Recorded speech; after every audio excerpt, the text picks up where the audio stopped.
All right, I'm back with another video. So this video, we will go through the SPP paper, and it's a maths paper.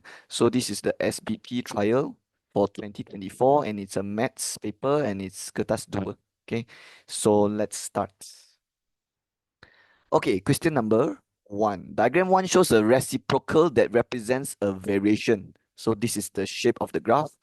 And then sini dia ada bagi satu point here, so 515. Okay, so soalan A, what is the relation between variable y and variable x? Apakah hubungan antara pemboleh ubah y dengan pemboleh ubah x? So they want you to state the relationship between y and x. So this is definitely variation. From 5 chapter 1. Okay, from 5 chapter 1, variation. Or in Bahasa Melayu is ubahan.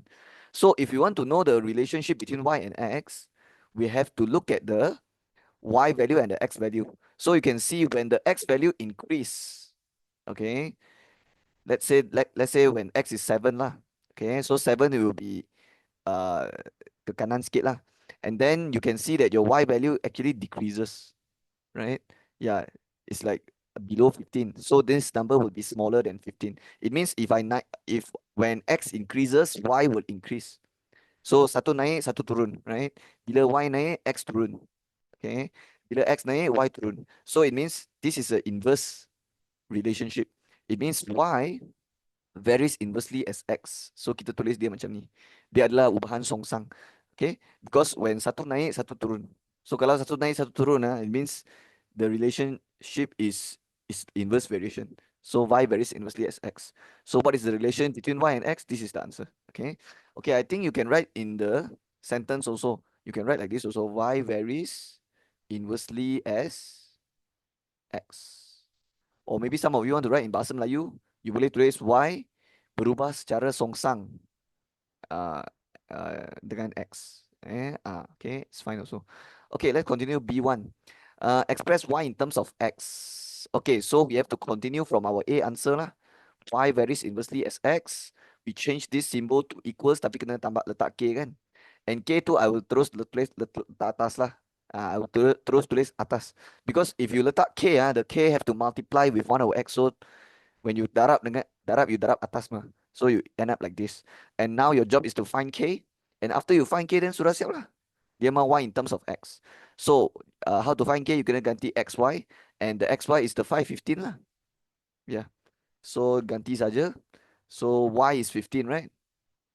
And then x is 5. So your k will be 15 times 5, which is 75. And then rewrite this equation one more time. Y equals 75 over x. And this is your answer for B1. Okay, y in terms of x. So this is the answer. Okay, B2. Hence state the value of y when x equals 9. Just continue from your B1 punya answer. Y equals 75 over x, right? They want to find y when x equals 9. So just ganti je lah. Y sama dengan 75 bahagi 9. So y equals to 25 over 3. Okay, you can use your calculator to help you. So that's all. This is quite simple. Sudah siap. Okay, let's do question number 2. Complete the table in the answer space for the equation y equals 2 minus 3x. And then using scale, draw a graph. Okay, so this is under graph of function. Yeah, graph of function. Like form 2 or form 3 chapter punya lah. So this equation is we call it a linear equation because the highest power of x is 1. So bila dia punya highest power ataupun kuasa tertinggi is 1, it means you will get a straight line when you draw. Okay, yeah. So it's like a y goes mx plus c, so it's a straight line. Okay. So what you have to do now, complete table. Okay, so y equals 2x minus 3, right? 2 minus 3x. 2 minus 3 times x. So the x, I have to ganti with negative 0.5 here, right? But you don't go and do 2 minus 3 first. If you buat macam ni memang salah. You have to do times first. Multiply, darab kena buat dulu. So you tekan negative 3 times negative 0.5 equal, and then answer plus 2. That's the correct way. So you get 3.5 here. Okay. And then repeat the same process, but this time you sub this one with 0. And then same thing lah, 0 times 0 is 0, 2 minus 0 is 2 like that. And then repeat the same process with 1. 1 times 3 is 3, 2 minus 3, negative 1 like this. Okay, yeah, so you can use your calculator to help you. And after you are done, you can continue with B. So B, using a scale 2 cm to 1 on x-axis, 2 cm to 5 on y-axis, draw the graph for this. Okay, they never give us Okay, wait. Okay, they give us the scale, right? They give us the scala. So it's better we just follow the scala lah. So usually we draw y-axis first, and when we draw y-axis, you don't draw it here, the y-axis. Don't. When you draw y-axis, you should look at the x value. Yeah, you should look at the x value. Okay. So you can see the x paling kecil is -2, paling besar is 2. So where do you think you should draw your y-axis? In the middle lah. Because if you draw here, then later you don't have enough space for -2. Faham kan? So always when you draw y-axis, look at the x value. Okay, so the x paling kecil -2, paling besar is 2. So it means you will draw exactly middle. So your y will be here, right? And your y highest value here, you look at the scale. Y-axis, they say 2 cm to 5, right? So the y highest value is 8. But you don't go and write 8 here. No, it should be 10, right? Because you go 2 cm to 5 unit. So it means like 5, 10. So this one is 5. And then 0. And then -5, right? We follow the skala yang dia guna. Okay, and -5 is enough. Because dia paling rendah sampai paling kecil pun sampai -4 saja. So cukup dah. And then this would be 1, this would be 2, this would be -1, this would be -2, right? And then done. Sudah siap. This is your axis. And now your job is to plot the points and then draw the straight line. -2, 8. So -2 is here. Okay, 8 dekat mana? Okay, you can naik sampai 10 and then turun 4 kotak. Okay, turun 4 kotak. Okay, why turun 4 kotak is because one kotak here is 0.5. And macam mana saya tahu satu kotak sini 0.5? Because from here to here plus 5. Okay, 0 to 5 here is plus 5. And ada 10 kotak sini. So satu kotak is 5 divide 10, which is 0.5. So if naik satu kotak is 0.5, then what about naik dua kotak? Is 1 lah. Is 1. Because 0.5 times 2 is 1.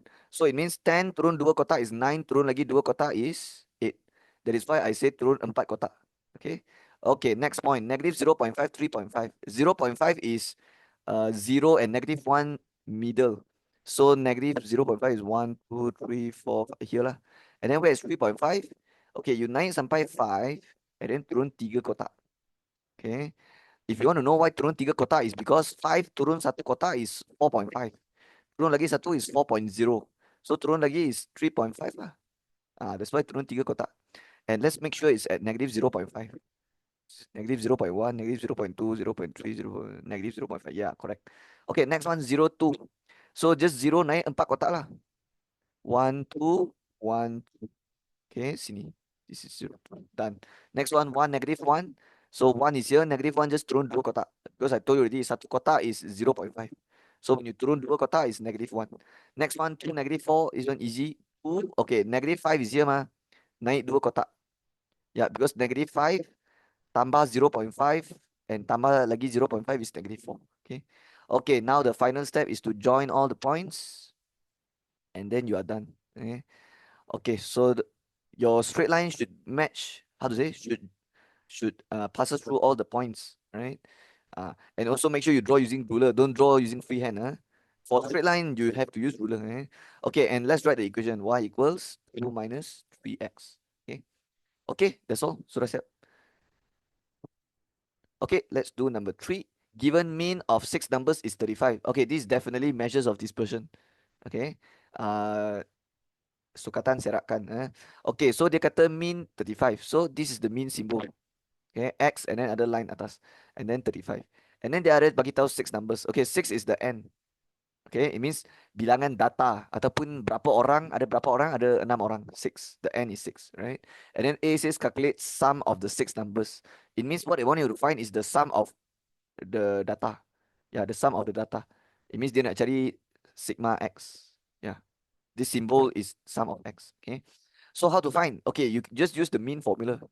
So how to find mean? Mean formula is take the sum of all the data ataupun sigma X divide with n. This is the formula to find mean, right? But now the mean sudah bagi, n sudah bagi, nak cari yang ini. So you darab je lah. Mean darab n dapatlah ni. So 35 times 6. And if you tekan, you will get the answer. 210. 210. Okay. So that's all. Soalan B, if 3 numbers x, x plus 4, 2x are added to the set of data. So you punya n dah tukar kan? Sebab you tambah 3 nombor. So 3 numbers. So your n is 6 plus 3, which is 9 already now. And I'm sure your mean will change already. They got mentioned here, the new mean is 30. So new mean is 30. Calculate the value of x. Okay. Okay, first of all, Your n is 9, right? Your n is 9. And then your new mean is 30. Then what about your new sum of x? Is it 210? No, right? Because this one, it means the sum of all the data ataupun the jumlah hasil tambah semua nombor kan. Tapi it's not 210 already because you ada tambah 3 nombor. So it will be 210 tambah dengan x plus 4 tambah dengan 2x lagi. It means your sum of x now is the sum of 9 numbers add together. Okay, the sum of 6 numbers is 210 plus with the 3 new numbers, right? So we should simplify this. X plus x, 2x plus 2x is 4x. And then I think the 210 saya boleh tambah, dapat 214 sini. Nombor dengan nombor boleh buat, x dengan x boleh buat. Okay, finally we can use the mean formula. Yeah, now we use the mean formula because the soalan asked for x. So now you use the mean formula. Okay, so the mean formula is take the sum, the data jumlahkan, divide with n, right? So you have everything, just masukkan saja. 30 sama dengan sum of x is 214 plus 4x. Tapi x tu tak ada, macam mana? Ayah, tak apa. You ada jawapan mean 30 mah, nanti boleh pindah. So n also 9. So the x tak ada kan? Tak apa, you just pindah saja. Yeah, you tak ada because the soalan ask you to find. That's why you tak ada x. Okay, so how to pindah? So pindah 9 dulu. Okay, okay, bahagi hantar jadi darab. So 30 times 9 is 270 sama dengan 214 plus 4x. Okay, now pindah 214. Okay, nothing here means plus. Tambah. So tambah hantar jadi tolak. So 70 minus 14, 50. 56 equals 4x. So your x finally answer is 14. Okay, and the soalan asked for x, so that is the answer. Okay, sudah siap. Let's do number 4. So this one is definitely trigonometry from 5 chapter. Trigonometry. Okay, let's read the question. Given that tangent theta is negative 1.4826 and theta is in between 180 360, calculate angle theta. Okay, we should write down the quadrant first. Okay, we should determine your angle, your theta is in which quadrant first. Okay, so tangent bernilai negative. So you kena hafal lah, add sugar to coffee. So if tangent positive is quadrant 1 and quadrant 3. Right? But it's tangent negative, so quadrant 2 and quadrant 4, right? Quadrant 2 and quadrant 4. But then here it says 100 in theta in between 180 and 360. So it means it's quadrant 3 and quadrant 4 lah. Because when your angle is between 180 and 270 is third quadrant. But then dia kata in between 180 360, so third quadrant and fourth quadrant. Okay. So your angle is in fourth quadrant lah. You choose the one yang overlap sini. Okay, yang dua-dua ada. So yang dua-dua ada sini is 4, right? So later your and theta will come out in quadrant 4. Your angle answer, it will be in quadrant 4. Okay, it cannot be in quadrant 2 because dia sudah cakap in between 180 360. Okay, so definitely it's not quadrant 2. And it cannot be quadrant 3 because dia dah cakap tangent negative. Okay, in quadrant 3 tangent positive. So you have to choose the one yang overlap, which is quadrant 4. So now you know your angle is in quadrant 4. Now you can start to use your calculator to get the reference angle first. So tangent theta equals negative 1.4826. And how to get the reference angle? You tekan shift tangent ataupun tangent inverse 1.4826. Don't tekan the negative. Don't tekan the negative. The negative only indicates quadrant. You don't tekan the negative. Okay, when you want the reference angle, you don't tekan negative. So just tekan shift tangent 1.4826. And your calculator will automatically give you the answer in quadrant 1. Okay, 56 degree. And this answer, this angle, we call it the reference angle. So I'll just write here RA. Okay, reference angle ataupun angle in quadrant 1 lah. So now your job is to convert this angle to quadrant 4. And how you do that? Okay, actually ada cara how to convert quadrant reference angle to quadrant 2, 3, 4. Okay, if you want quadrant 2, you take 180 minus. If you want quadrant 3, 180 plus. If you want fourth quadrant, 360 minus. Right? But now I want quadrant 4, so I will take 360 minus 56. So I'll just press 360 minus, I'll get 304 degrees. So this is the answer. Okay, that's all. Okay. Okay, and I take fourth quadrant because I explained just now already, because we choose the one yang overlaps ini. Okay, so that is the answer. Okay. What if the soalan want you to do 0 until 360? What if here they want to do 0 until 360? It means got two answers already. One in quadrant 4, satu lagi in quadrant 2. Okay, because if they want 0 until 360 means they accept quadrant 1, 2, 3, 4. So you have to take the quadrant 2 answer also. And how to get the quadrant 2 answer is 180 minus 56. Okay. But this question dia ada satu jawapan in quadrant 4 sahaja. Okay. Okay, hopefully you understand lah. So B, without using scientific calculator, determine the value of sine 300. Okay, so they don't want us to use calculator. It means this is a like a special angle lah. Yeah, yeah. When it's a special angle, we don't need the calculator. We just have to hafal the table. Okay, let me draw the table out. So the table yang kita kena hafal, okay, looks like this. Wait, let me draw it. Okay, so I'll draw it here. So for my own student, memang saya ada ajar they all to hafal this also. Okay, this is sine, this is cos, this is tangent, and then there is a line here. This is 30, this is 45, this is 60. Okay, and then there's a line here, there's a line here. 1 over 2, 1 over 2, sec 3 over 2, sec 3 over 2, 1 over sec 2, 1 over sec 2, 1 over sec 3, 1 sec 3. Okay. So this is the table yang you kena hafal. Okay. Actually, you don't have to hafal for semua angle. Like for example, sine 20. Itu tak payah hafal. Okay. It's just that for certain special angle, you kena hafal. And what are the special angle? 30 degrees, 45 degrees, and 60 degrees. Sahaja. Okay, actually, there is another table yang you kena tahu juga, which is 0 degree also, 90 degree, 180 degrees, 270 degrees, 360 degrees. Ya, yang ni semua pun you kena tahu nilai dia, kena hafal nilai dia for sin, cos, tangent. Like sin 0 berapa, cos 0 berapa, tangent 0 berapa, sin 180 berapa, cos 360. Itu semua pun special case juga yang you kena hafal. But I will not bagi nilai dia untuk ni because this question tak guna pun. This question sin 300 kita guna table ni cukup boleh. Yeah. So what we have to do first is I will leave an empty space here and I will find out the reference angle. Okay, because my angle now is not in quadrant 1. 300 is in quadrant 4. So my first job is to like find the reference angle, find out the angle in quadrant 1. So you take 360 minus. And of course, you have to double check when you tekan sine fourth quadrant, whether it's positive or negative. So you can see fourth quadrant only cos positive. That means this will be come out negative one. So that's why I said leave an empty space here. Because you have to check whether positive or negative. So it's negative. So kena letak negative sini.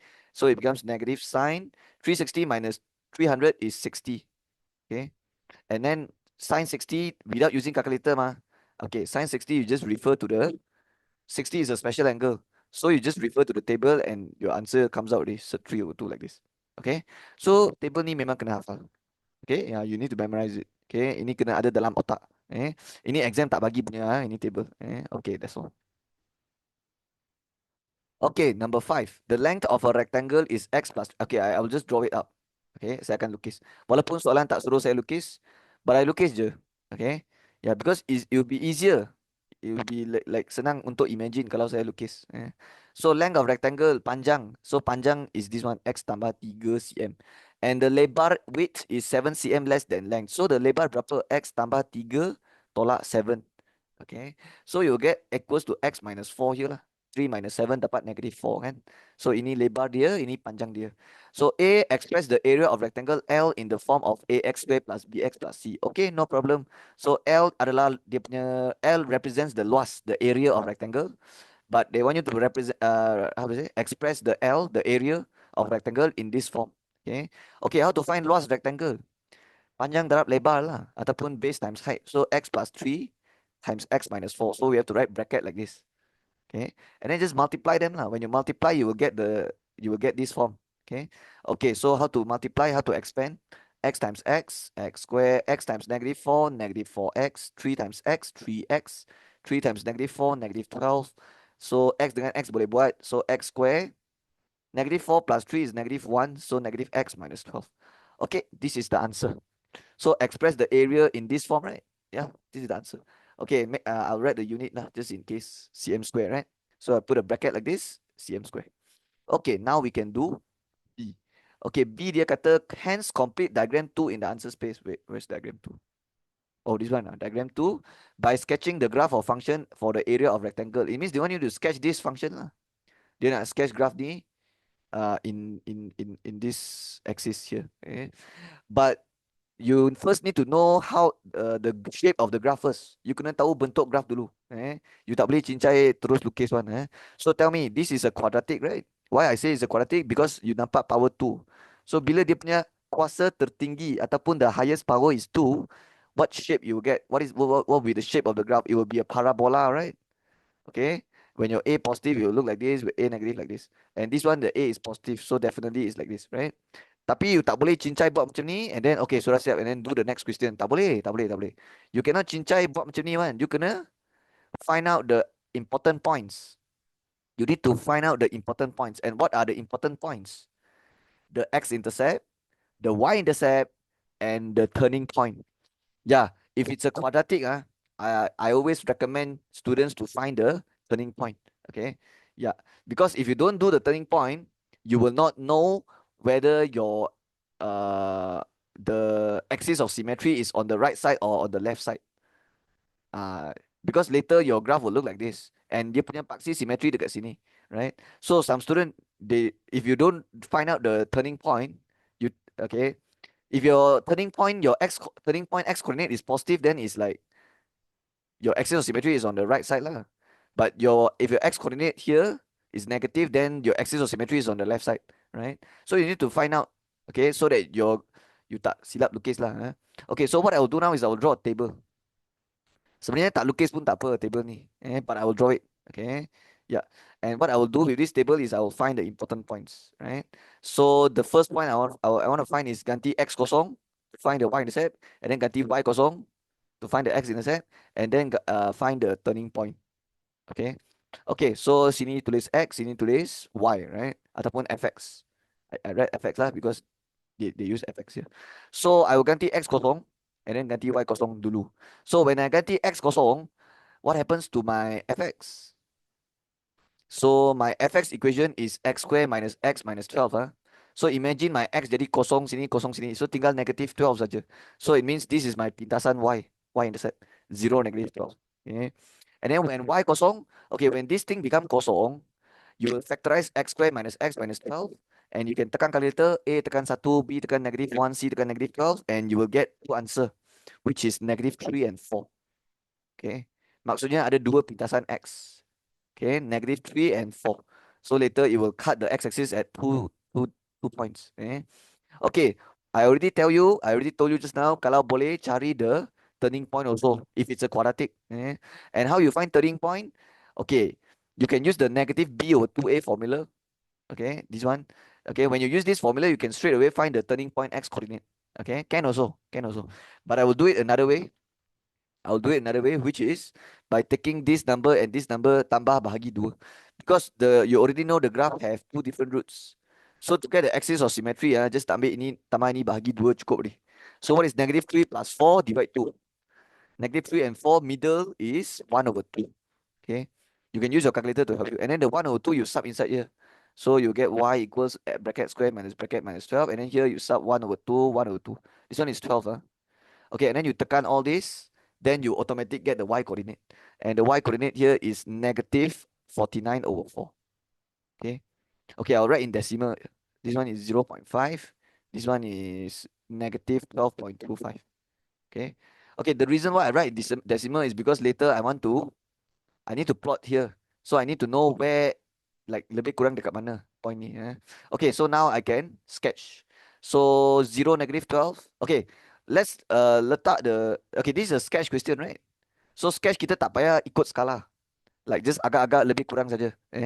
But try to make it logic jugalah. Okay, so like for example, like let's say you jangan letak like maybe like 12 you letak sini. Negative 12 you letak sini. Right? And then negative 12.25 you letak sini. Macam tak logic mah. You see, like, how can the distance here be 12? This one distance is like, so it's like tak logic lah. So try to make it, walaupun tak payah ukur, we don't need to measure exactly how many cm, but try to make it make sense also. Okay, 0, negative 12, it will be like, okay, because your x-axis paling kecil sini is negative 3, paling kecil. Paling besar is 4. So you can go like that, negative 1, negative 2, negative 3. And then here you can go like 1, 2, 3, 4 like this. Yeah, like this. Okay, for x-axis. For y-axis, Paling kecil is negative 12.25 and then 0 and negative 12. It means your y-axis kita guna 2 points saja. Negative 12 and negative 12.25. So what you can do, okay, lebih kurang, let's say this one is 2 lah. So 2, 4, 6, 8, 10, 12. So let's say 12 is like lebih kurang here. So the 12.25 is just like a little bit below it. Sikit je, dia turun sikit je. Okay, so lebih kurang macam tu lah. Macam ni. Okay, sekarang kita plot 0, negative 12. Okay, this is the point. Negative 3, 0. Okay, this is the point. 4, 0. This is the point. 1 over 2. Okay, 1 over 2 is 0.5. So it's 0, 1 middle here lah. And then negative 12.25. So turun sampai negative 12 macam ni. Okay. So now you will just join the curve. Okay. So you join and you join. Okay. I think I need to change the position a bit. So the negative 12 maybe have to be like dekat lagi. Okay. Negative 12, something like that. Okay, maybe it will look better now. Okay, so let's try now. Make sure this is the minimum point. Okay lah, can lah, good enough lah. Okay. Draw one more time. Wait. Okay, wait .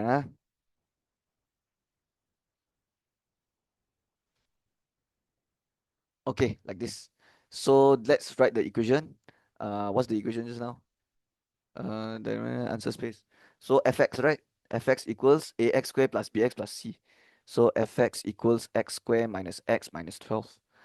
Okay, so as you can see, the axis of symmetry is at the right side, is on the right side. Okay, yeah, because the turning point x coordinate is 1 over 2, positive 1 over 2, positive 0.5. And then the y coordinate is negative 49 over 4. So it's like this.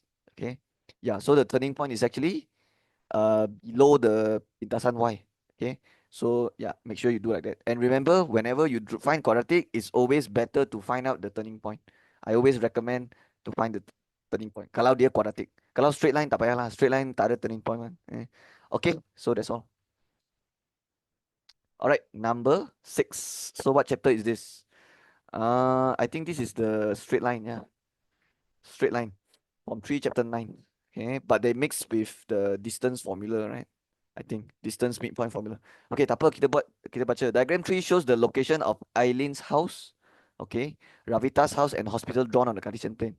So hospital coordinate dah bagi, Ravita's house coordinate dah bagi, Eileen house tak bagi x coordinate. Tapi y coordinate bagilah. Okay, but I know that the x coordinate will be negative. How I know is because dia duduk sini mah. It's on the left side. So H nanti mesti negative. Okay, let's see A what it says. Ravita rides a motorcycle from her house to Eileen's house, which is 17 km. Okay, so Ravita house sini kan. Dia naik motor pergi Eileen's house and the distance 17 km. So panjang sini 17 km lah. And then there it says if 1 unit represents 1 km, state the value of H. Okay, 1 unit is 1 km. It means 1 km is 1 unit. So 17 km is 17 unit lah. Right? It means from here to here, dia adalah 17 unit. It means the distance of this point to this point is 17. Okay. So what you can do now is use the distance formula to find H. Okay. Do you all know what's the distance formula? This formula is given in the exam. But usually you just memorize it lah. Like it's not like this formula tak susah pun. So this formula is square root what? What's the formula for distance? Square root bracket square plus bracket square. The first bracket you have to masuk x1 minus x2. Sini kena masuk y1 minus y2. Okay. Okay, so let's masukkan the x minus x dulu. So Eileen's to Ravita. So x minus x, h minus 5. And then tambah y minus y is 10 minus 2 square. And then square root, right? And don't forget, walaupun you tak ada h, you ada jawapan untuk distance, which is 17. So the 17 you can write here. Okay. Okay, pindah square root dulu. Square root hantar sini jadi square. 17 square, 289 equals to h minus 5 square. Okay, ini jangan kembang. Jangan expand. Okay, kalau nak expand boleh juga. Okay, but it's better if you don't expand. Later you'll know why. So just write tambah 10 minus 2, 8 square is 64 like this. And then now pindah 64 jadi minus. And still I will not expand. I will not kembang this. So plus 64 pindah jadi minus. 289 minus 64 is 225. And now how to find H? Very easy. Pindah the square to the other side. But you need to know when you pindah square, dia adalah square root. But there is two answer when you square root. Ya, ada dua jawapan. Okay, so later you end up getting h minus 5 equals, okay, square root 225 is 15. But there's another answer. H minus 5 equals to negative 15. Yeah, because square root memang ada dua jawapan, plus minus. Alright. So now you understand, right, why I choose not to kembang this. Why I choose not to expand. Okay. Actually, you want to expand can also. If you expand, you get h square minus 10h plus 25. Right? Tapi kalau you kembang macam tu, then you have to, the 225 you have to letak sini lah. Because it has to be equal 0 and you have to use the calculator, masuk ABC semua lah. But the answer will come out same one. Okay, yeah, if you combine also the answer will dapat sama. Okay, 15 plus 5 is 20. Negative 15 plus 5 is negative 10. But I told you at first, in beginning, I told you already, H must be negative. So this is rejected. Yeah, tak logic kalau you cakap sini positive 20. Yeah. So this must be negative 10. Okay, it means your H is negative 10 sini. Okay, so that's the answer lah. Soalan suruh cari H kan. So 2 marks for this. Okay, done. Okay, sekarang kita boleh baca B. So B, the road that connects Eileen's house and Ravita's house is parallel to the road that connects the hospital and school. Okay, I need to study the question. Road that connects Eileen and Ravita. Mana? Eileen and Ravita. Okay, so let me highlight Eileen and Ravita. The road that connects is parallel. Parallel means selari ya. Selari. To the road that connects the hospital and school. So hospital dekat sini, tapi school tak ada dekat sini. But they said that this road red color line is parallel to hospital and school punya jalan. So if I want to draw another line that is parallel, that is like passes through the hospital, it will be like this. Agree? Because parallel means dia punya gradient mesti sama. Parallel. Okay? So the blue color line will the school, the sekolah will be somewhere along somewhere in the blue color line. Okay, so yeah, that's what it means by parallel. Means the gradient sama, m1 sama dengan m2. So now it says find the equation of straight line that represents the road from the hospital to school. Okay, it means they want to find the equation of blue color line lah. Yeah, dia suruh cari equation of blue color line lah. Itulah maksud dia. Okay, so I'll do the B working here. Okay, how to find the equation of blue color line? First of all, you kena tahu when you find equation for line yang sengit macam ni, dia mesti y equals mx plus c. Okay, untuk line yang sengit memang macam ni. Tapi untuk line yang vertical, horizontal, dia punya equation tak ada gradient. Yang tu dia akan jadi x equals nombor kalau vertical, kalau horizontal dia jadi y equals nombor. Okay, tapi kalau line yang sengit dia mesti mx plus c. Okay, so how to find m? Okay, kita boleh cari gradient of red color line. Because gradient of red color line and gradient of blue color line is same. Okay, dua-dua line ni dia selari parallel. So they have the same gradient. So you can find the gradient of red color line. So how to find? Gradient formula is y minus y over x minus x. Ataupun you boleh cakap beza y bahagi beza x. So 10 minus 2 over negative 10 minus 5.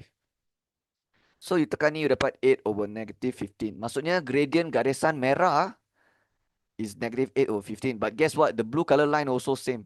Why? Because they're parallel mah. Selari. Parallel means they have same gradient. And then the gradient now boleh masuk dalam uh, equation dah. So y sama dengan mx plus c. So negative 8 over 15x tambah c. Okay, macam mana nak cari c? C means the y-intercept ataupun pintasan y. So the blue color line punya pintasan y dekat mana? Dekat sini kan? Tapi dia tak bagi sini. Okay, kita tak tahu sini berapa, right? So when we guna mata tengok tak dapat tahu dia punya y-intercept, we have to use another method. What's the other method? You ganti x and y. Okay, you ganti x, y. So since kita tak tahu c, tapi tak apa, kita boleh choose satu point yang passes through garisan ni and ganti dalam x, y. Yalah, you fikir logik. Kalau you nak cari c, do you agree if I want to find c, I need to have x and y? Betul tak? Because when I have x and y, I can just ganti and then I dapat c already, right? Okay, so the x, y boleh ganti lah, but you cannot simply ganti 5, 2 macam tu, tak boleh. You have to ganti point yang ada passes through. So the blue color line yang passes through 5, 10. So guna 5, 10. If you use 5, 2 or negative 10, 10 memang salah lah. You can only choose point that got passes through the line you are finding. So the blue color line. Okay, so x is 5, y is 10. So dia jadi 10 sama dengan negative 8 over 15 times 5 times x, which is 5, and then plus c, right?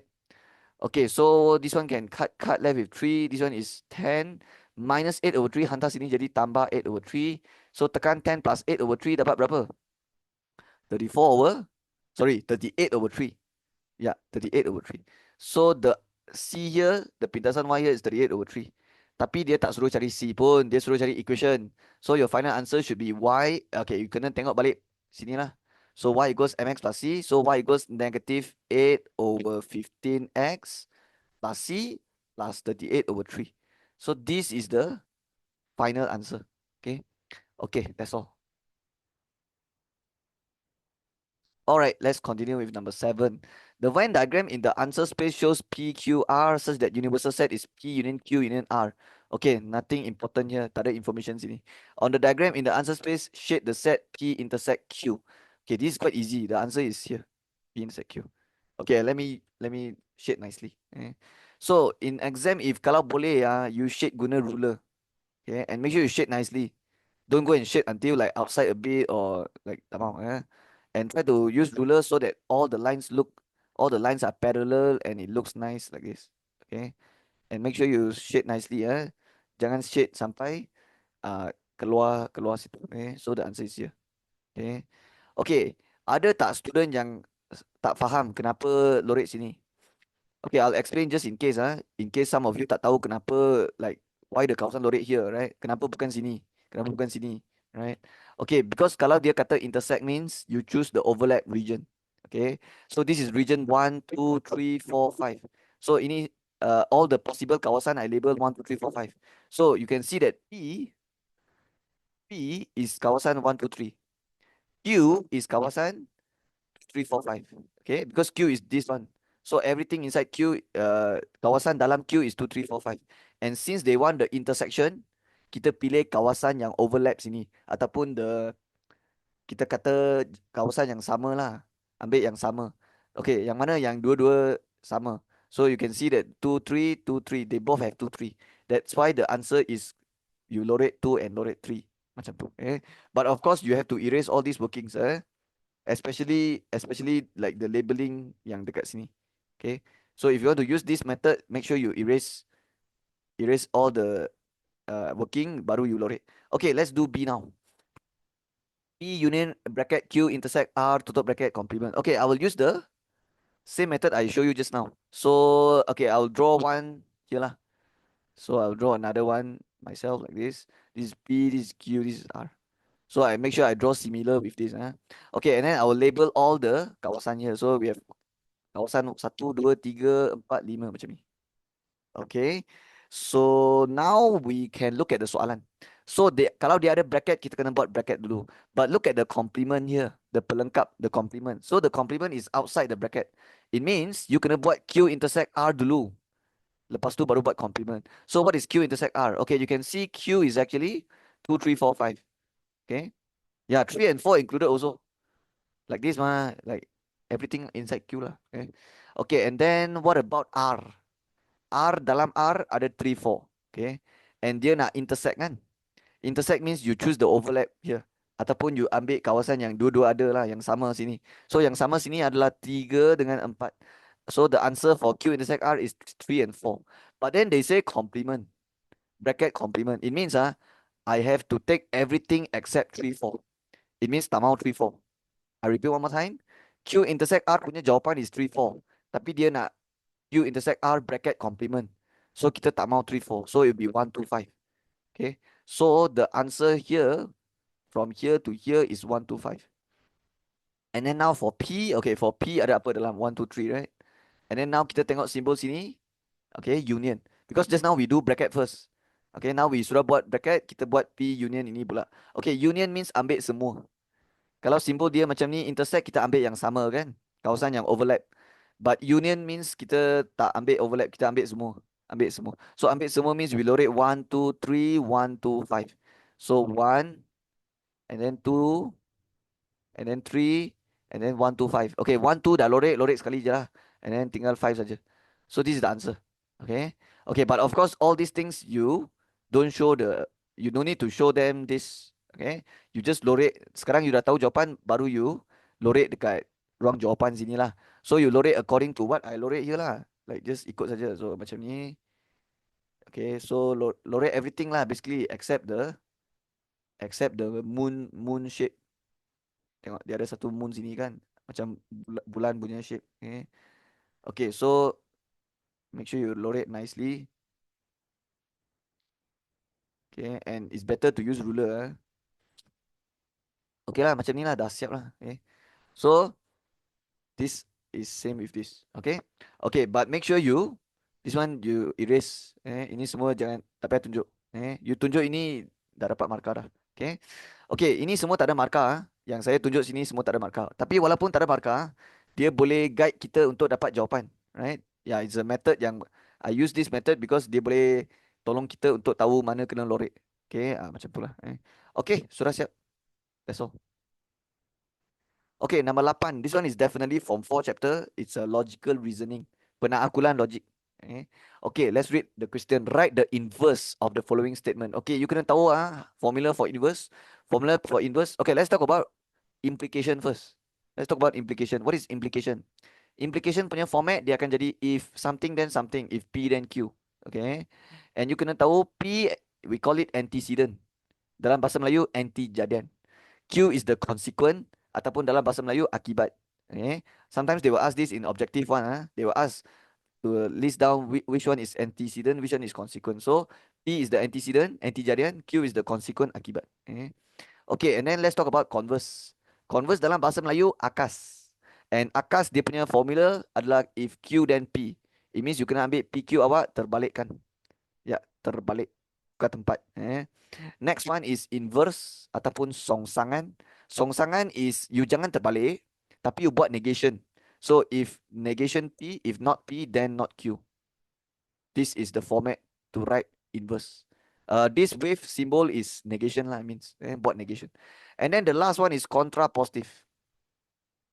Contrapositive. And contrapositive is you kena terbalikkan and tukar and buat negation. Terbalik and buat negation. So if not Q, then not P.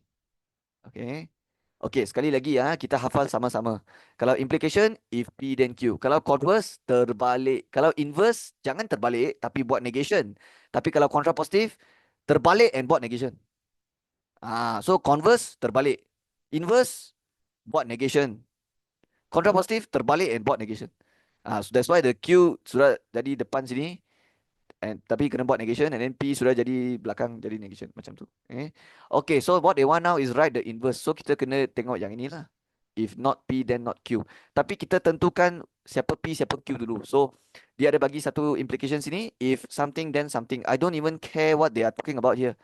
I don't care about the what is the content, what is the context, what they are talking about. I don't care. I don't care. I only want to know siapa P siapa Q. So if dengan then jangan garis. So the P is this one, the Q is this one. And we don't care what they are talking about here. Okay, we don't care.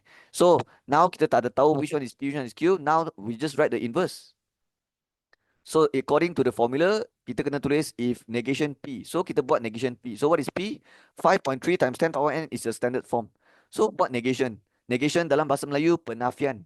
So bila awak buat penafian, awak kena guna perkataan bukan ataupun dalam English you use the word no or not. So you can write 5.3 times 10 power n is not a standard form lah. 5.3 times 10 power n is not a standard form. Okay. If you want to write in bahasa Melayu can also. Boleh juga. 5.3 darab 10 power n bukan satu bentuk piawai. Sama saja. Okay. And then comma, then. Okay, then apa? N is an integer. Tapi inverse punya memang dia kena buat negation Q. So then n is not an integer lah. Macam tu. Okay. N is not an integer. Okay. And then sudah siap. Okay, I want you to be careful here. Sometimes the soalan will ask you to write the inverse, and then afterwards they will ask you to determine the truth value ataupun tentukan nilai kebenaran. It means they want you to write true false. So untuk soalan yang macam tu, you have to read again your inverse and write down true or false lah. Okay, ada soalan yang macam ni kan. And also kalau nak tentukan untuk implication true or false dia ada cara dia sendiri tau. Ya, dia ada cara dia sendiri kan. Okay, and it's very complicated one. Okay. Like kalau contoh the first part here is false, the second part here is false. In the end it will become true tau. Kalau implication lah, kalau dia if then, kalau false sini jadi true one. Okay. Okay, tapi itu kalau dia ada tentukan, dia ada suruh tentukan true false lah. Tapi soalan ni tak suruh kan?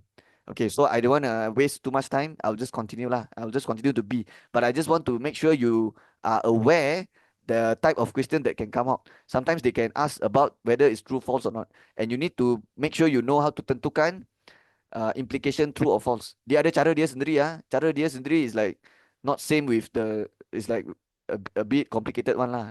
Okay, but anyways, I'll just leave it like this. I'll just let you know what you need to study, and I'll just do B now. Okay, B. Write down premise 2 to complete the following argument. Hence, state whether the argument is sound or not sound. Okay, so this is definitely deductive argument. Okay, yeah. So if x is an odd number, then 4x is an even number. And then x is not odd number. So 4x is not even number lah, like that. 4x is not an even number. Okay, not an even number. So this is definitely under which form. So I will just write down all the form. So the form pertama, form 1, form pertama. The premise 1 is all A are B. And then premise 2 is C is A. Conclusion C is B. And then form kedua yang valid, when premise 1 will be if P then Q. If P then Q, premise 2, P is true. P is true. Conclusion Q is true. And then for the form ketiga, the premise 1 will be if P then Q. Premise 2, Q is not true. Q is not true. And then conclusion, P is not true. Okay. So for those yang tak tahu what is this you have to jaga-jaga. Kalau you tak tahu ini semua benda ni, langsung you not familiar with this then you kena jaga-jaga already, because this is very important stuff. So what is this? What is this tree form? Okay, this one is a deductive argument punya form. So for deductive argument, dia ada 3 saja form yang valid. Valid means sah. Okay, yang sah. So dia ada 3 form ni saja yang sah. Okay. So kalau dia tak ikut 3 form ni, kita kata dia not valid, tidak sah. Okay. So dia dah kata if x is an odd number, then 4x is an even number. So this one is definitely the P. This one is definitely the Q. And then premise 2 tak bagi tahu. And then conclusion dia bagi tahu x is not odd number. It means the conclusion mention P or mention Q. It mentioned P, right? But it mentioned P, but dia ada buat negation tau. Yeah. Dia bukan saja mention P, dia buat negation. So X is odd number, dia buat X is not odd number. So definitely is form the form ketiga lah. Because only in form ketiga sahaja the conclusion will mention pasal P not true. Form kedua is they mention Q is true in conclusion. So it's actually form ketiga, right? And then this one, that's why here also you have to do negation for Q. 4x is not even number. Okay. So that's why this one is the negation Q, this one is negation P, like this. Okay. So now they not finished yet. They want to state whether the argument is sound or not sound. Okay. Let's talk about valid or not valid first. So obviously it's valid. Okay, confirm this is valid because dia ada ikut form ketiga valid. Okay. Kalau dia ada ikut salah satu form, then we say it's valid. Okay, how to know sound or not sound? Kita kena check dia punya premise and conclusion true or false. If all the premise and conclusion are true, then we say it's sound lah. But if one of it is false, ataupun ada there's something yang macam tak betul, then we say it's not sound. Okay, so sekarang kita tentukan. If x is odd number, then 4x is even number. Jika x nombor ganjil, maka 4x ialah nombor genap. Is this true or false? Okay, nombor ganjil is 1, 3, 5, 7, so on. Ini semua odd number. Nombor genap is like 2, 4, 6, 8 macam tu. So dia kata kalau x adalah nombor genap, then x darab 4 will be nombor genap. So 1 darab 4 is 4, ya, nombor genap. 3 darab 4 is 12, nombor genap. 5 darab 4 is 20, nombor genap juga. 7 darab 4 is 28, which is nombor genap also. So memang betul lah statement premise 1 ni. Because as long as your x is an odd number, and when you times 4, you will automatically confirm get even number. So this is true. Let's look at premise 2. 4x is not an even number. Okay, this is not a statement. This is not a statement. We don't even know whether this is true or false, because we don't know what is x, right? So if they say 4x is not even number, it's actually kita tak tahu sebenarnya benda ni true or false, right? There's no way for me to know whether this is true or false. Tapi tak apa, kita tengok conclusion. Dia kata conclusion x is not odd number. Okay. So I will tell you now the answer is not sound. Okay. Let me tell you why. Let me tell you why. Okay. Kalau contoh, this x they replace the x with 3. Contoh 3 So it means kita boleh tentukan dia true or false. Because if the x here is 3 means what? 4 times 3 is not even number. Okay. 4 times 3 is not even number. 4 times 3 is 12, right? 12 is even. Okay, let's put like 5 lah. Okay. Yeah, let's put 5. Yeah. Blah, blah, blah. 2. 2 like this. Is it fine if I put 2? Yeah, 2. 2 is good. Okay. 4 times 2 is, let just assume lah. Just assume the x is 2. So let's say I put x is 2. So it means what? 4 times 2 is not an even number. Okay, 4 times 2 is 8, right? 8 is not even number. Hey, this is false. Right? This is false. Okay. Because it doesn't matter what value you put here. Okay. When you put like 1, okay, or maybe put 2, or maybe put 3, or maybe put 4, it doesn't matter. What you put also, when you times 4, you get even number. Right? So 4x is not even number. This is false already. There's something wrong here. Right? There's something wrong here. Okay. And the x dia tak replace with any value. Okay. So it's like kita tak boleh buat eksperimen. You faham tak? So, and also I already try with any values here. I try with 1, I try with 2, I try with 3, like any semua bagi even number. Okay. So definitely this is like not sound lah. Macam tu. And also this one also you can't determine x is not odd number. Dia tak bagi tahu pun x berapa. Contoh kalau dia bagi x 5 macam ni. Kalau dia bagi x 5 5 is not odd number. Okay, then I know it's false lah. Because 5 is odd number mah. Or maybe if they put 6 here, 6 is not odd number. Okay, yeah, this is true lah. Okay, but they just put x. So it's like x could be anything. It could be anything. Okay, so yeah, it's definitely not sound here because we can't actually determine the truth value when we don't know the x value. Okay, and also if I try to sub x any x value here, I don't get even number. 4x is not even number. Like this statement is false already. Yeah, this premise 2 is false already. Because doesn't matter what x value you put inside, you get even number. Yeah, you boleh ganti 1, you boleh ganti 2, boleh ganti 3. In the end, all you get even. But then they say 4x is not even. So yeah, there is something wrong already. Okay, so kita kata not sound. Okay, so that's it. Hope you understand. Okay, let's do number 9. This is definitely Form 2 chapter and it's called circumference and area of circle. Dalam bahasa Melayu, lilitan dan luas. Yeah, you belajar pasal the lilitan formula and the 2 pi r square punya formula lah. Okay, I'll straight away write down the formula lah. I confirm will be using this formula one. So the first formula is circumference. The formula is 2 pi r. And if you want to find the arc, it's 2 pi r times theta over 360. Okay. And then area of circle, pi r square. And what is if you want the area of only the sector, then it's pi r square times theta over 360. Okay. Yang ini is for the area of full circle lah. Okay, now let's read. Diagram 4 shows 2 semicircles. Semicircle means half a circle. Half a circle. So if half a circle means how many degree? 180 degree. So PQR, mana? PQR. So the angle here will be 180 degrees. Okay.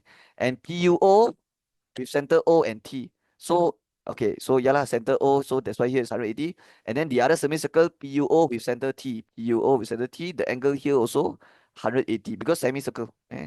And then SOT is a sector of circle with center O. So SOT is a part of a circle. It's not a full circle, it's like sebahagian daripada circle.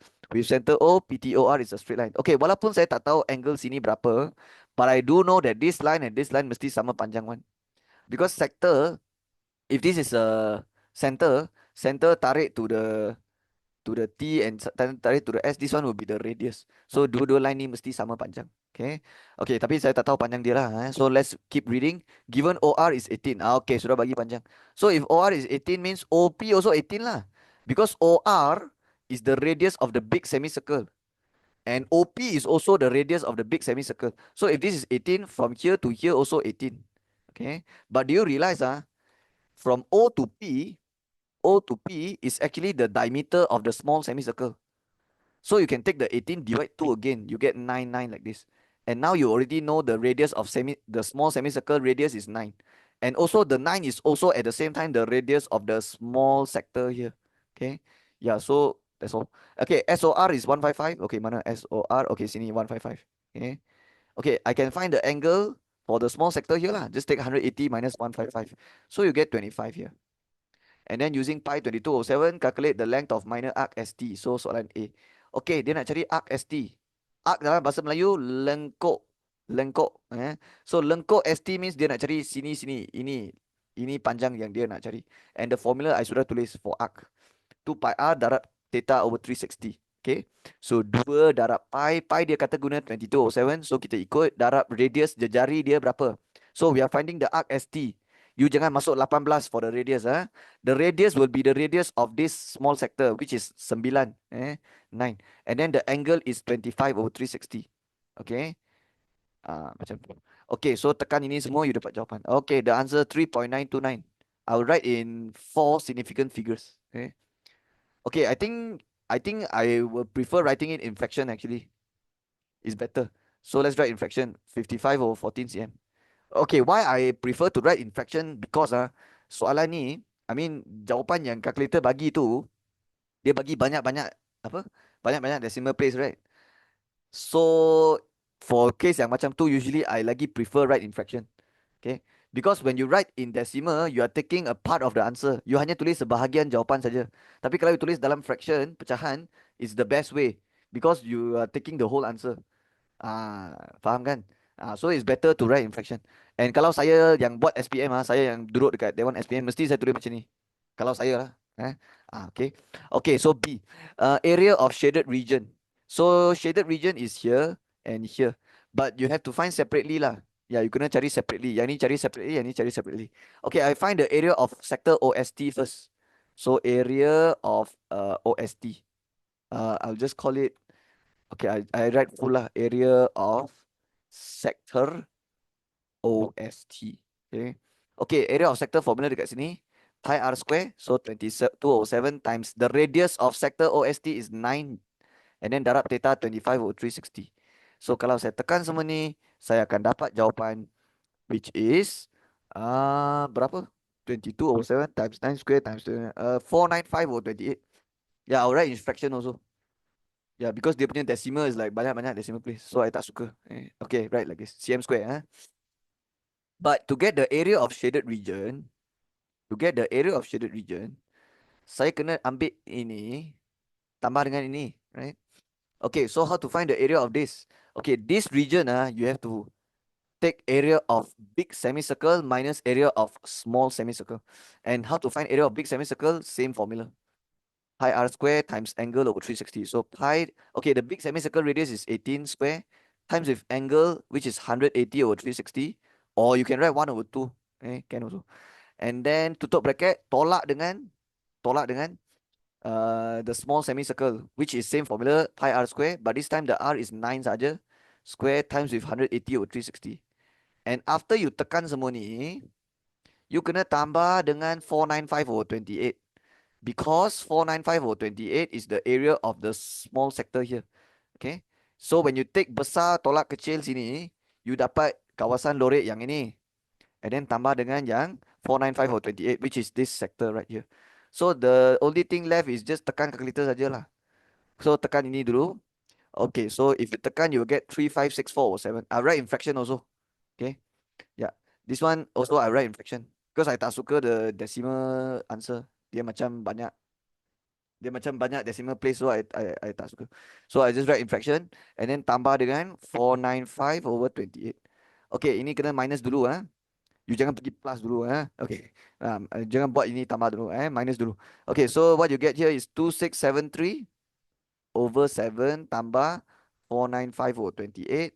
And then final answer tambah ni dapatlah 11187 over 28.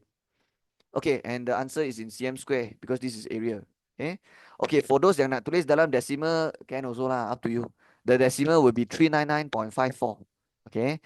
But I will say it again, I would prefer writing it in fraction when the decimal is like banyak decimal place. Saya memang tak suka bila saya kena ambil part of the answer only. Okay. So kalau saya memang tulis dalam fraction. Okay. It's the safest lah. Okay, dah siap. Okay, let's do number 10. What chapter is this? Lim plans to pay off his education. Okay, I think it's from 4 chapter 10. Yeah. Under the financial management. But I'm not sure. Let's read the question first. Okay, so dia nak bayar education loan. Loan means pinjaman. Amounting to 30,400. So ini dia punya money yang kena hutang lah. Dia hutang. Every month he receives a salary of 4,300 and saves 12% of his salary for this purpose. Okay, let's find out how many he saved. 12% darab dengan 4,300. Okay, so dia save berapa? 516. But this 516 is the amount yang dia boleh save every month. Satu bulan dia boleh save amount ni.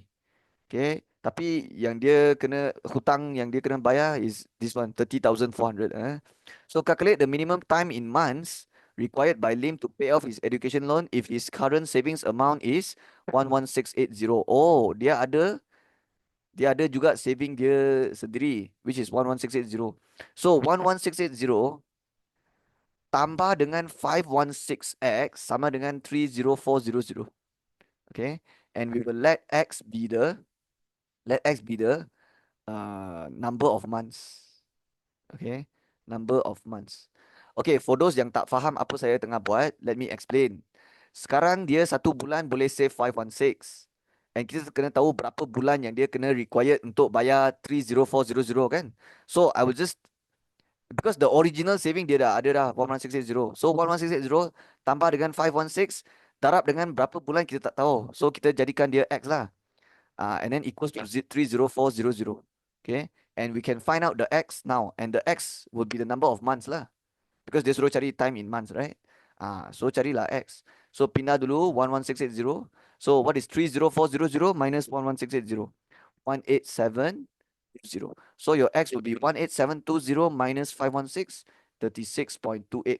Okay. Tapi kalau you nak cari minimum time in months, usually you write in integer. Okay, you punya jawapan kena dalam bentuk integer. Dia mesti number yang tak ada pecahan, yang tak ada decimal. So how many months? 36 or 37? Okay, it should be 37 months lah. 37 months. Okay, tak boleh 36 guys. You jangan ingat like, sir, ini bundarkan lah jadi 36. No, no, no, no, no. Kalau jawapan dia 36.28 means what? It means you kena guna 36.28 months baru boleh cukup untuk bayar ini amount. Maksudnya 36 months is still not enough. Okay, 36 months is still not enough. That's why the answer is 36.28. Okay, that is why you kena ambil 37 lah. 37 minimum. Dia nak minimum kan? So 37 months. What about 38 months? 38 months, then lagi banyak lah.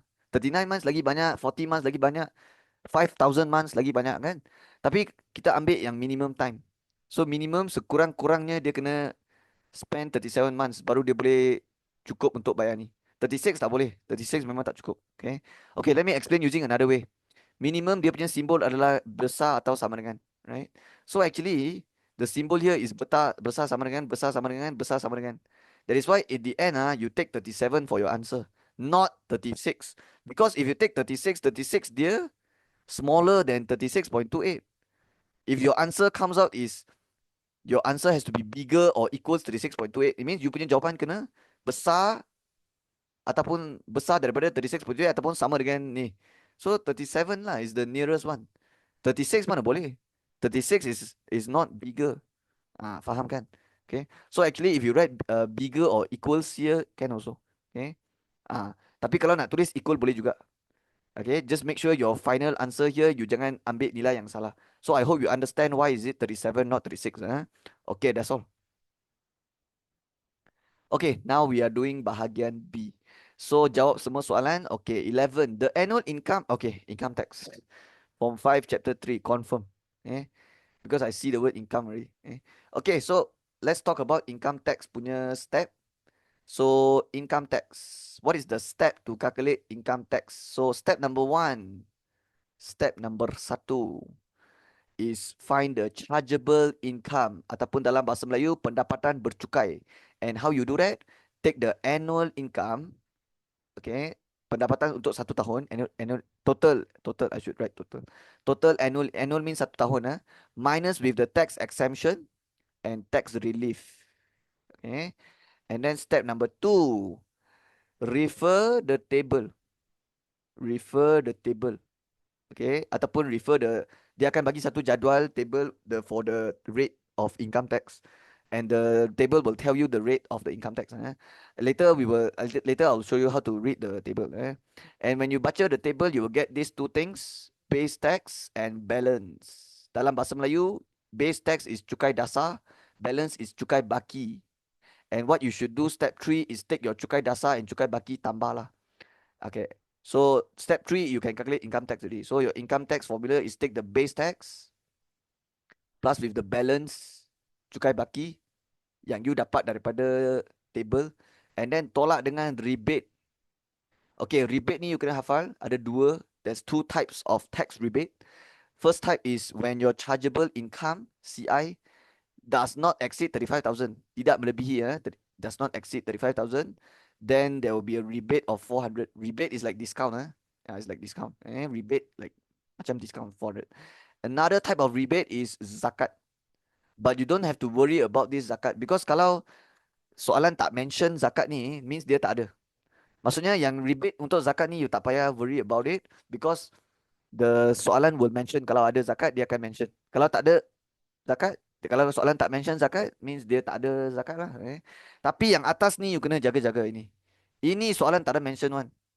Okay, ini you kena check sendiri lah. Okay. Zakat, you don't have to worry too much because kalau ada, dia akan mention. Okay. Tapi ini they will not remind you. This one you have to remember yourself. Kena hafal. Okay. So now I think I can do the question. But actually there's one more step, which is step 4. Step 4 is called PCB. Okay, PCB. And yang ni dia ada dua case yang you kena hafal. Case 1, case 2. But not all question ada tanya PCB. Some question ada tanya, some question tak tanya. So soalan ni ada tanya PCB tak? Okay, ada. Yeah. So I think I should just mention it. Okay. Tapi some questions dia stop dekat sini, step 3. Okay, tapi soalan yang lagi susah punya dia akan tanya sampai PCB. So I explain juga PCB. Okay, PCB ada dua case. Case 1 is kurang bayar. Kurang. And case 2 is lebih bayar. Okay, lebih bayar. Okay. Wait, by the way, what is PCB stands for? Anyone knows what is PCB stands for? PCB stands for potongan cukai bulanan. And what is that? It's like a discount lah. It's like a discount. Okay, but this discount is a bit different with the rebate discount. This potongan cukai bulanan in English is called monthly tax deduction. Potongan cukai. This potongan is like potongan discount. But it's very different with the rebate discount. The rebate discount is like contoh. If you tekan base tax tambah balance minus rebate, and what if you get negative? You get negative. It means berapa income tax yang you kena bayar. Kalau you tekan semua ni, you dapat negative. It means berapa income tax yang you kena bayar. Kosong lah kan. Sebab kalau you dapat negative means, it means that the rebate discount is higher than the base tax and the balance tax add together. So it means you if you get negative means tak payah bayar income tax lah. Takkanlah it means tak payah bayar lah. Itu kalau rebate discount. Tapi kalau untuk PCB punya discount dia lain. PCB discount if you dapat negative the government will refund you the extra the extra lah. The extra they will refund to you. Faham maksud saya? So PCB and rebate, they are both discount, but it's a bit different because rebate, when you tolak rebate, you get negative. We don't care about the negative berapa. Like your income tax will be 0. But PCB is different one. Kalau you dapat negative you will get refund. You will get refund. Kalau lepas you tolak PCB, you dapat negative. Okay. So first case is when your tax is higher than the PCB. Okay. And then this one is tax is lesser lesser than the discount ataupun the potongan. Okay, bila you punya income tax lebih daripada PCB, it means the amount yang you kena bayar tu higher than the discount, it means you kurang bayar lah. Sebab, so I will write here the insufficient amount. What is insufficient? Insufficient means amount yang you tak cukup bayar will be you ambil tax minus PCB. Yeah, because your tax lebih mah. Your tax higher mah. So tax minus PCB. That's how you get the insufficient amount. And what happens is the taxpayer have to bayar the insufficient amount to LHDN. Ataupun dalam English is IRB. LHDN in English is IRB. Okay. Okay, case number 2 is when your tax is lower than the PCB. It means you punya discount lebih. You punya discount lebih, you punya tax sikit rendah, lebih rendah. So it means you lebih bayar deh because your discount is higher. You faham kan? You punya tax rendah sikit je, tapi potongan you lebih. So it's like the discount is higher than the price. So imagine you buy something but you buy something 5 ringgit, but the discount is 20 ringgit. Okay, so it's like lebih bayar dia lah. Faham kan? You tak kurang bayar because the discount is higher. So this one you have to take PCB minus tax. PCB minus tax to get the, okay, what should I write here? Refund. Yeah, I should call it refund. Yeah. Refund is a good word. Refund, refund. Yeah, you should mention this word kalau dia case yang ini, refund. What is refund? Refund means is like you lebih bayar dia lah, and then dia refund balik lah. Okay, and the refund will be from LHDN, okay, back to the taxpayer. Taxpayer means pembayar cukai. LHDN is lembaga hasil dalam negeri. Macam tu. Okay. Okay, but the refund, to get the refund is take PCB minus tax. Okay. Ya, mestilah ambil besar tolak kecil. You fikir logik lah. Mesti besar tolak kecil mah. Betul tak? Takkanlah to get the refund you ambil kecil tolak besar. So always ambil besar tolak kecil, sini pun besar tolak kecil. Okay. This is everything you need to know about income tax. Okay. And I hope when you masuk Dewan SPM, semua ni you boleh ingat. Okay. Kalau you ingat semua ni, baru you ada chance untuk jawab kalau dia tanya income tax. Oh, and one more thing. Usually PCB is for bulanan. So you should always darab 12. So later kalau dia bagi PCB, you have to times 12. Times 12 to get the, times 12 lah. To get the 1 year punya. Okay. I sudah cakap lama ni. Let's just do this question. Okay, sekarang kita tengok soalan ni. The annual income of Encik Akbar is 250400. Ini adalah total annual income. So later confirm when I do step 1, you need the total annual income, right? You kena tolak exemption, tolak relief to find the chargeable. Okay, now let's see what it says. Table 1.1 shows tax relief. So ini semua tax relief claimed by Encik Akbar. He had paid zakat amounting to 13,000. Okay, I see the word zakat. So definitely later when I do step 3, I have to tolak zakat rebate sini kan. Tapi bukan tolak dekat step 1. You jangan tolak dekat step 1, tak ada orang tolak zakat kan. Step 1 you tolak tax relief saja. So ini semua tax relief yang ada. Tapi ada limit. So individual tax relief 9,000. Life insurance limit 7,000. But now your amount sudah lebih limit dah. So nanti tak boleh ambil 7,500. Kena ambil 7,000. Okay, because dia ada limit. 3,000 limit, but this one 2,500. So this is fine. This one dia punya limit 10,000, tapi dia 3,500. So ambil 3,500. And then this one tak ada limit, so ambil 2,000 lah. Okay. So faham kan yang ni kenapa ambil 7,000? Because the limit is 7,000. It means dia maximum boleh ambil 7,000 saja. So kalau you lebih daripada limit you tak boleh ambil the extra already. So dia paling ambil limit lah macam tu. Okay. So now A, calculate chargeable income. So this one is step 1 lah. Take all the total annual income, tolak exemption, tolak relief. So kita buat je lah. So total annual income is 250,400. 250,400 minus all the tax exemption and tax relief. Okay, tax relief ini semua. So 9,000 minus 7,000 minus 2,500 minus 3,500 minus 2,000. Okay, don't minus 13,000. Siapa yang tolak 13,000, saya hantam. Okay. Ini salah. Ini zakat tak boleh. Saya sudah cakap tadi zakat tolak dekat step 3, not step 1. Okay, minus ini semua. Dapatlah jawapan 226400. And I recommend you write RM. Kalau atas ni tak nak tulis RM tak apa. Tapi final answer, better tulis lah. Better tulis. Okay, so 226400, that would be the chargeable income. Okay, Step B, confirm dia suruh cari income tax. Let's see. Hence, by using table 1.2 individual income tax rate for assessment year of 2023, calculate income tax. Tengok. Cari income tax. By Encik Akbar for that year. Hitung cukai pendapatan yang perlu dibayar. And then dia bagi table kan. Okay. You tengoklah saya punya nota. Tengok.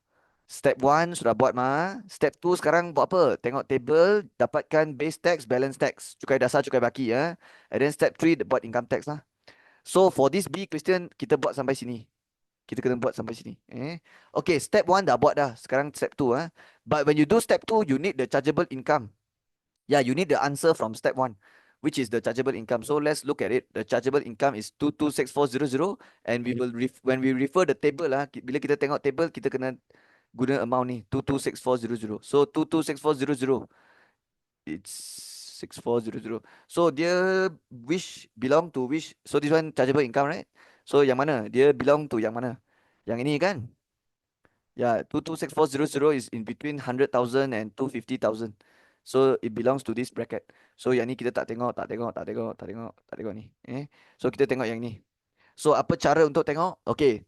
Kalau saya ajar saya punya student, saya ajar macam ni. Saya akan cakap bulat ini, bulat ini, bulat ini. The rest all rubbish. Itu semua tak payah tengok. Just tengok 3 benda ni cukup dah. So on the first 100,000 is 10900, and then 24% for the balance.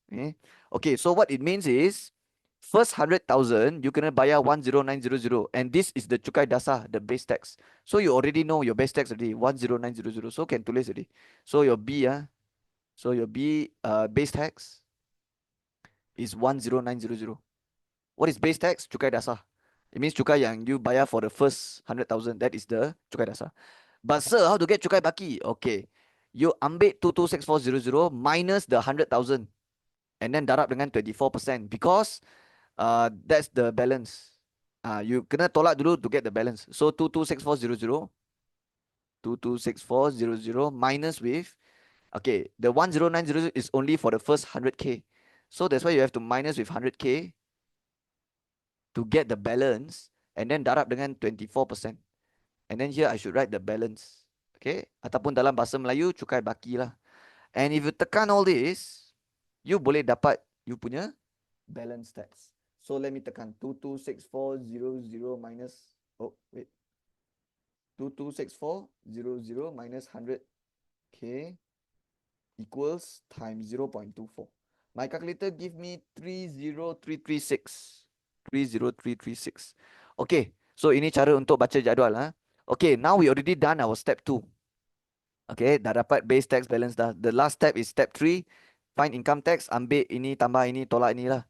Okay, so income tax sama dengan, okay, cukai yang perlu dibayar sama dengan 10900 tambah dengan 30336, tapi kena tolak rebate, and you have to check for both. Check for both. So the first one is what? The first rebate you have to check is when chargeable income tidak melebihi 35,000, then ada rebate 400. So let me ask you, what is the chargeable income? 226400. Hello, this one is 200,000 already. Okay, dia dah melebihi 200,000 ni. This one is 35,000. Okay, okay. So sudah lebih lah. Sudah lebih. So tak ada rebate 400 lah. Rebate 400 is only when your chargeable income tidak melebihi 35,000. Sekarang dah 200,000 lebih dah. Okay, it's already 200,000 plus already. So no lah, no rebate here. There's no 400 rebate here. And then the next thing you have to check is zakat. Yang ni ada. Dia soalan ada mention sini kan, 13,000. So ini rebate kena tolak sini. So 13,000. Okay, now just tambah tolak ini dapat jawapan. Okay, let me press 1 minus 13,000. Okay, my calculator give me 28236, and I'll write RM because this is already the final answer. Okay, so soalan suruh cari income tax. Inilah income tax dia. So this is the answer for B. Yang ini jawapan untuk A. This one is A. Okay. Okay, now for C is the PCB punya soalan, right? Okay, ini if his salary was deducted monthly by 3100 for monthly tax deduction PCB. Okay, deducted monthly tax deduction. This PCB in bahasa Melayu is monthly tax deduction. Potongan cukai bulanan. Does Encik Akbar need to pay any more income tax? Justify your answer. Okay, kalau dia case 1, Tengok, kalau dia PCB case 1, then ya lah, dia kena, he needs to pay more. Yeah, because case 1, I told you already, right? Is kurang bayar. But if it's case 2, okay, if it's case 2, then dia tak bayar-bayar. This one is like the government yang bayar you. Because you lebih already. You dapat refund. So kita kena tahu case 1, case 2 dulu. And untuk tahu benda tu, kita kena dapatkan nilai tax and PCB. Okay, nilai tax sudah tahu, 28236. Tapi nilai PCB tak tahu lagi. Kena darab 12. So let me make space. Okay, so this one I move it over here. Okay, soalan C, PCB berapa? Okay, PCB, the amount they give here is 3100, but you have to times 12. Ini untuk bulan 1. Income tax is calculate for 1 tahun. So you kena darab 12 first.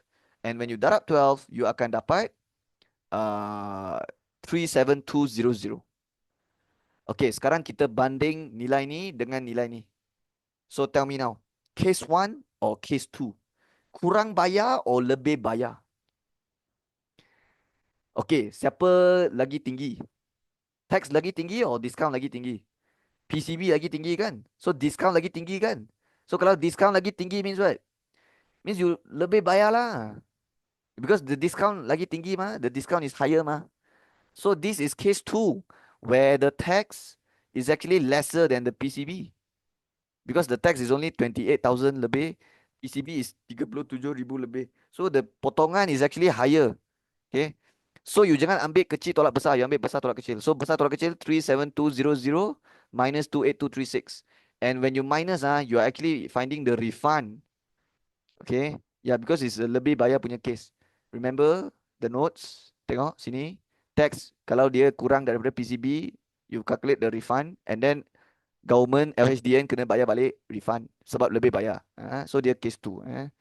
But you have to know for case 1 also. Sometimes dia boleh jadi macam ni juga. Okay, so let's come back here.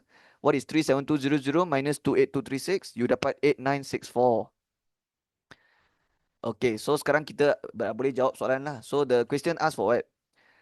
Does Encik Akbar need to pay any more income tax? No lah. No. Why you want to pay? You get refund, bro. You pay lebih already.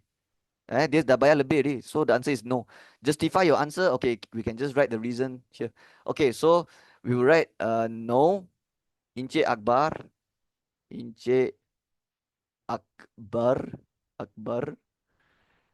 does not, okay, does not need to pay any more income tax. Does not need to pay any more income tax. Because apa pasal you cakap dia tak payah bayar? Because the potongan, dia punya discount sudah melebihi cukai lah. So you can write because the PCB is higher than the income tax. PCB is higher than tax. Or you can write tax is lower than PCB. Yeah, tax kurang daripada PCB can also. And I recommend you write down the refund also. So I recommend you write down LHDN ataupun IRB. Okay, LHDN has to refund RM. Berapa yang dia kena refund? Ini kan 8964. So has to refund 8964 back to his bank account. Yeah, and it's called refund. It's called refund. Yeah, it's called refund. Okay, tapi kalau kurang bayar, we say it's like insufficient amount. Okay, so ini jawapan dia. So boleh faham kan? No, Encik Akbar does not need to pay any more income tax because the PCB is higher than tax. Okay, so LHDN has to refund 8964 back to his bank account. Okay, so if you write like this, it's good enough already. Okay, hope you understand. That's all for this question. Sudah siap? Okay, now we are at question number 12. Let's continue. Diagram 5 shows quadrilateral EFGH, EJKL, EMNP drawn on Cartesian plane.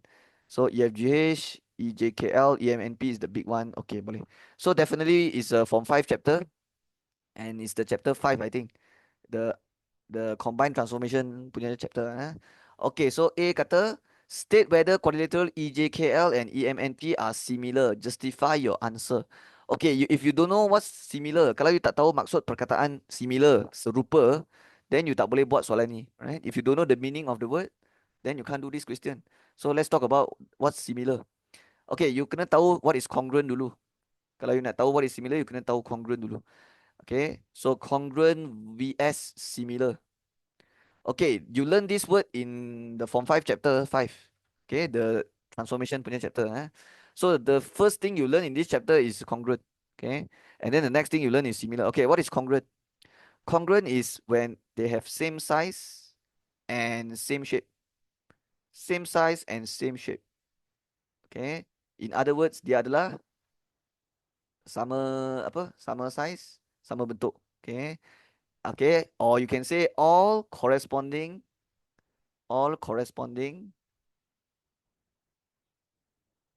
uh all corresponding sides and all corresponding angles are equal. Ah, apa maksud? So for example, congruent dia adalah sama size sama shape, right? So what if I give you like two triangle? How to know whether these two triangle is congruent or not? Okay, of course same size same shape lah, right? But in other words you can also cakap macam tu, all corresponding sides are equal and all corresponding angles are equal. Maksudnya semua sisi sebadan dia kena sama panjang. Contoh 5 cm, 6 cm, 7 cm, ini pun 5 cm, 6 cm, 7 cm macam tu. And then all corresponding angle equal, maksudnya sudut sini sama dengan sudut sini, sudut sini sama dengan sudut sini, sudut sini macam ni. Corresponding means sepadan. Sepadan, sudut sepadan. Corresponding angle is sudut sepadan, corresponding side is sisi sepadan. So bila semua sisi sepadan and semua sudut sepadan dia sama, kita kata dia congruent lah. Kita kata dia same size, same shape lah. Okay, now let's talk about similar. Similar, dia tak ada same size, same shape. Ya, dia tak ada same size, same shape. So, if you look at your buku teks, for similar, dia ada dua juga, two definition. First thing is the corresponding angles are equal. Okay, all corresponding angles are equal. Okay, all corresponding angles are equal. It means dia punya sudut sepadan saja sama, sudut sepadan sama are equal, right? And another one is the ratio, the keyword is ratio of corresponding sides. Okay, I should write all here. Ratio of all corresponding sides are equal. Okay, let me explain. Congruent, dia kena all corresponding side and all corresponding angle equal. Sebab dia kena sama size, sama shape. Tapi similar, dia tak payah sama size. Dia kena sama shape, cukup dah. Size tak perlu sama. That is why dia kata sini all corresponding angles are equal. Maksudnya, kalau contoh saya bagi satu triangle yang macam ni, and satu triangle yang macam ni. Okay. So you can see this one is bigger, this one is smaller, right? But if we can say that they are similar when all corresponding angles are equal. Maksudnya, kalau sudut dia sama, sini dengan sini sama, sini dengan sini sama, sini dengan sini sama, then it's similar already. Okay. Okay, but you also have to check for the ratio lah. Ratio of all corresponding sides are equal. So, walaupun dia punya panjang sini tak sama, you can see this is clearly shorter than this, right? But as long as they have the same ratio, maksudnya ini bahagi ini sama dengan ini bahagi ini sama dengan ini bahagi ini. Kalau dia sama, kalau nisbah dia sama, then dah boleh kata similar dah. So to make it simple for you to understand, is like kalau dia ni enlargement of each other, then is similar lah. When two shapes are enlargement of each other. Kalau kita buat pembesaran, right? So when we do pembesaran, because when we do pembesaran, the scale factor is consistent, right? For all the sides. So then is similar lah. Okay. So it means kalau similar, satu kecil, satu besar. And kalau dia adalah satu pembesaran, kita buat pembesaran, we do enlargement, then it's similar lah. Yeah, then it means both definitely the object and image will be similar if they are the enlargement of each other. Okay. Okay, I hope my explanation makes sense to you and you understood everything. Now let's do this question. State whether EJKL, EMNP are similar. So EJKL is this small one. EMNP is the big one. So they're asking you whether they are similar or not. Okay, first of all, they look the same. They have the same shape, by the way. Yeah, they have the same shape. Okay. But we have to check whether all corresponding angles are equal. And let me tell you, if they have the same shape, definitely this angle that they have the angle here must be sama one. Okay. So definitely we can say that yeah, it's same shape. So all the corresponding angles are equal. But we have to check for the ratio for all corresponding sides. Right? So let's check the ratio here. So E to L and E to P, the ratio will be 1, 2, 3 here, and then for EP is 1, 2, 3, 4, 5, 6. Okay, so it'll be 3 bahagi 6, or you can take 6 bahagi 3 also can. Up to you. Okay, because we still don't know separate object, separate image. Okay, tak semestinya besar image, dia boleh jadi kecil image also. So since we don't know separate object, separate image, so suka hati. You want to take 3 bahagi 6 also can, 6 bahagi 3. So let's take 3 bahagi 6, right? Okay, and then let's try with this. So you can see this one is satu kotak saja. Tapi ini dia dua, tapi dia dua sengit lah. Okay, so you can count it is like satu dua, so 1/2 like that. Okay, and then I can use this side, and the corresponding side for this will be yang besar ni lah. Okay, sini dia sengit 2 kotak, so it's like 2 over, okay, sengit 4 kotak. So as you can see, if I simplify everything, I get 1/2, 1/2, 1/2. So similar lah. They have the same ratio, right? They have the same ratio. So what we can write here? So we can say that state whether it's similar or not. I would say yeah, similar, similar, because okay, I will write the reason here lah. Because all corresponding angles are equal and ratio of all corresponding sides are equal. Okay, okay, it's only worth 1 mark, right? But I still recommend you to write both the reason. So because ratio of all corresponding sides are equal. Ya, okay. Ya, all the ratio bila you ambil ini apa?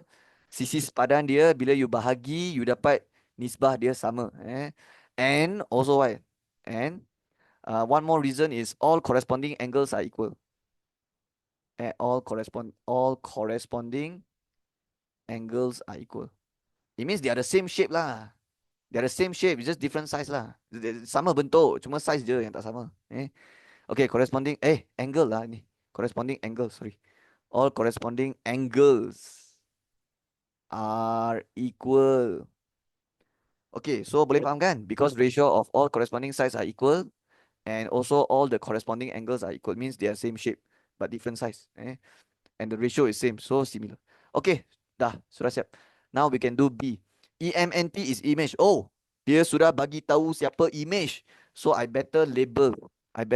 Because kalau dia ada bagi siapa image means kita dah tahu siapa. Kita start we have to start from which shape. So EMNP is the image of EFGH under combined transformation RS. So EMNP is the final image. So mana EMNP, the big one. So this big one is the I2. I2 means final image. Is the image of EFGH under two transformation RS. So EFGH is the object. Then what about this ELKJ? This is also image, but is the image one, I1. It means this is the first image, and then the big one is the final last image. Under combined transformation RS, describe in full transformation SR. Okay, I recommend you write down the arrow first. Okay, so you don't seal up. Okay, so you start with the first object is EFGH. Okay, and then the final image is the big one, which is EMNP. E, M, and P. And then the middle one, that one is definitely EJKL. Okay. Okay, and then they say under combined transformation RS means you have to do S first. Kalau dia kata RS means you start with S and then R. Okay, it's important to write this actually. Okay, walaupun ini tak ada markah, but if you don't write this, then it's you might make careless mistake. Okay, so yeah, ini sebenarnya penting. You kena tulis ni, then baru nanti bila you tulis transformation SR, nanti you tak silap terbalik tulis lah. Because later what if you write the S for transformation R and then for R you write transformation S? That's not good, right? So you have to write this. Okay, so sekarang kita boleh start to write transformation S and transformation R. So sini saya tulis transformation S is and then blah blah blah blah blah blah blah saya tulis. And then second Second transformation R is, and then blah blah blah blah blah blah blah.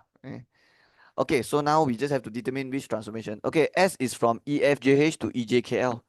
EFGH to EJKL. Okay, let's talk about all the transformation. We have translation, translasi. And kalau translation, you kena letak bracket, tulis dia punya apa pergerakan dia berapa kotak. So X is for the horizontal movement, Y is for the vertical movement. Okay. Dia bergerak berapa kiri, berapa kanan, berapa atas, berapa bawah itulah. Okay, next one is reflection. But kalau reflection, kalau you nak describe, you have to write, kalau nak huraikan, you have to write down the reflection line. So I'll just write here the line equation. Okay. It means kalau nak dapat full mark, you tak boleh just tulis reflection saja. You kena mention juga dia punya equation garisan. Okay. Kalau dia rotation macam mana? Okay, rotation kena tulis banyak. Kena tulis 3 benda. You have to write down how many degrees. Okay. Okay, whether it's 90 degree or 180. And you have to write down the direction.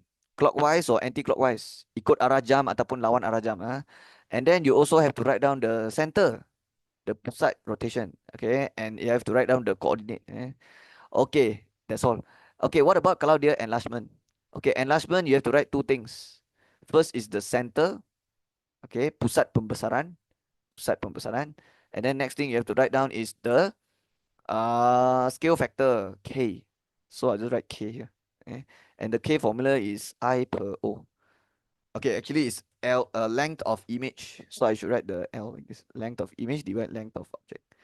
Okay, so ada 4 transformasi. For transformation. So what do you think is transformation S from EFJH to EJKL? Okay, first we check whether it's enlargement or not. Okay, because this is the easiest one to check. So how to know whether it's enlargement? You look at the size.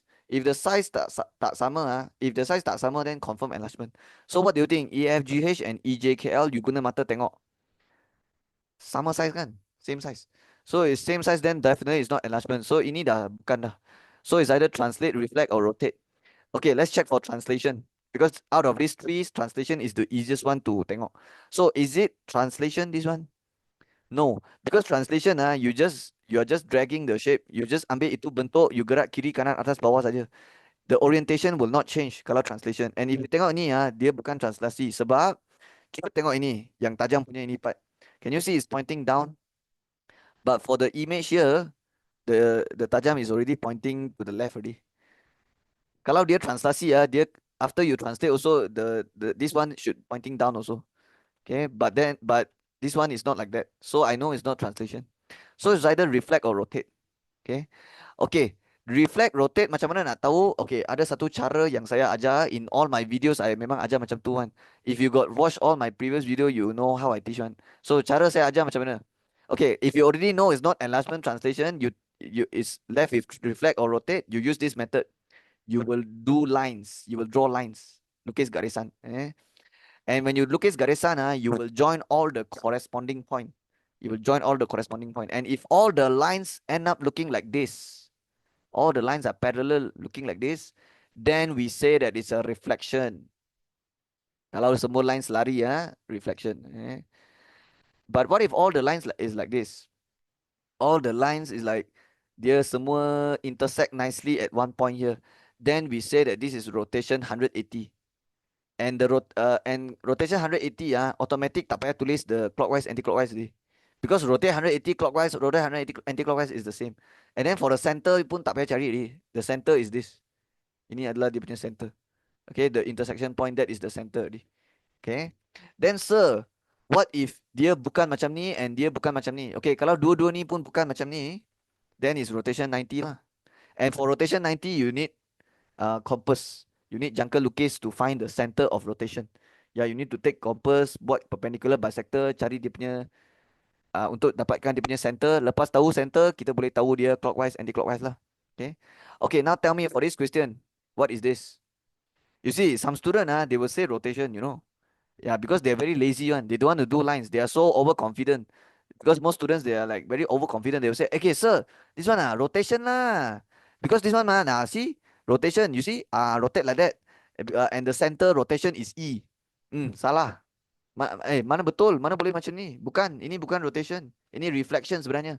Okay. So don't be overconfident. Use the cara yang saya ajar, which is by drawing lines. So I will use red color line, and you should join all the corresponding point. You jangan main join apa H pergi join J, G pergi join E, no no no. Corresponding points. Okay? Titik yang sepadan dengan dia. So H yang sepadan kawan dia L. G yang sepadan dia K. F yang sepadan J. E, okay, E with E lah. Okay, after drawing all the lines, okay, saya sudah sambung semua corresponding points. Saya perasan tak, semua line yang saya join ni dia adalah parallel tau. So kalau dia parallel macam ni means dia reflection lah. Dia bukan rotation, dia bukan putaran, dia pantulan, reflection. So now I know already transformation S is reflection. But you cannot stop here. You won't get full mark. You have to write the line equation. So reflection on the line. Okay. Ataupun dalam bahasa Melayu, pantulan pada garisan. Okay, apa garisan dia? Okay. The garisan of the reflection line will be the midpoint of all these lines. And I can see it is like this. Okay, it's y equals x. Yeah, this reflection line is y equals x. Let me explain. Okay, after you join all the lines, if the lines end up looking like this, then the reflection line will be the midpoint of all these lines joined together. So the midpoint is like here, here, here, here, like this. So this is your reflection line. Okay, and if you check, if you go and check the distance, you go and check the jarak between the point, satu, dua, half, satu, dua. Tengok, semua sama. One, half, one. Ini pun, ini kosong lah. So 1, 2, 1, 2. So you can see all the distance between object and the line and the image is all the same one. So memang betul dia reflection lah. But the equation of this line is y equals x. So remember, when the line is 45 degree like this, 45 degree, exactly 45 degree, and all the coordinate is 1, 1, 2, 2, 3, 3. You nampak tak dia melalui 1, 1, 2, 2, 3, 3, 4, 4, 5, 5. It means this line is y equals x. But what if it's like this? Like this. It means like the other way, like this. It means dia passes through negative 1, 1, negative 2, 2, negative 3, 3. Okay, kalau macam ni is y equals negative x. Kalau macam tu. Okay, sudah siap. Ini jawapan dia. Okay, transformation R pula. So reflection, just write the line, then is good enough. Okay, R is what? EJKL to EMNP. This one confirm enlargement lah. Tak payah bazir masa di. EJKL so small, EMNP so big. So this one is like the size is changed already. So confirm is enlargement. Because out of these four, only enlargement will affect the size only. Translate, reflect, rotate will not affect the image size. Yeah, it will not affect the area of image. So when the area becomes smaller or become bigger, confirm enlargement. So enlargement tulis terus. But you won't get full mark. You takkan dapat full mark kalau you tulis macam ni. You have to write down the center and scale factor. So center at, okay, later I'll find out the center, and then also with scale factor. Okay, and then cari dia punya scale factor lah. With scale factor of, okay, sekarang kita cari center enlargement dulu. Okay, how to find enlargement center? Tak payah guna jangka lukis. Just draw lines.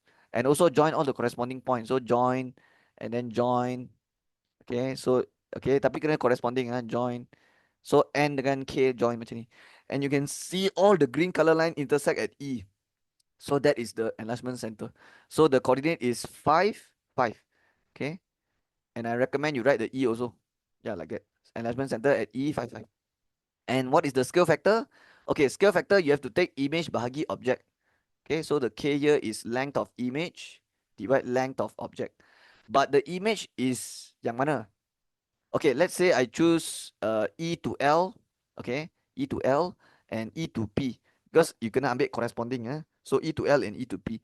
Tapi you kena ambil image bahagi object. So EP atas or EL atas? It has to be EP atas, like this.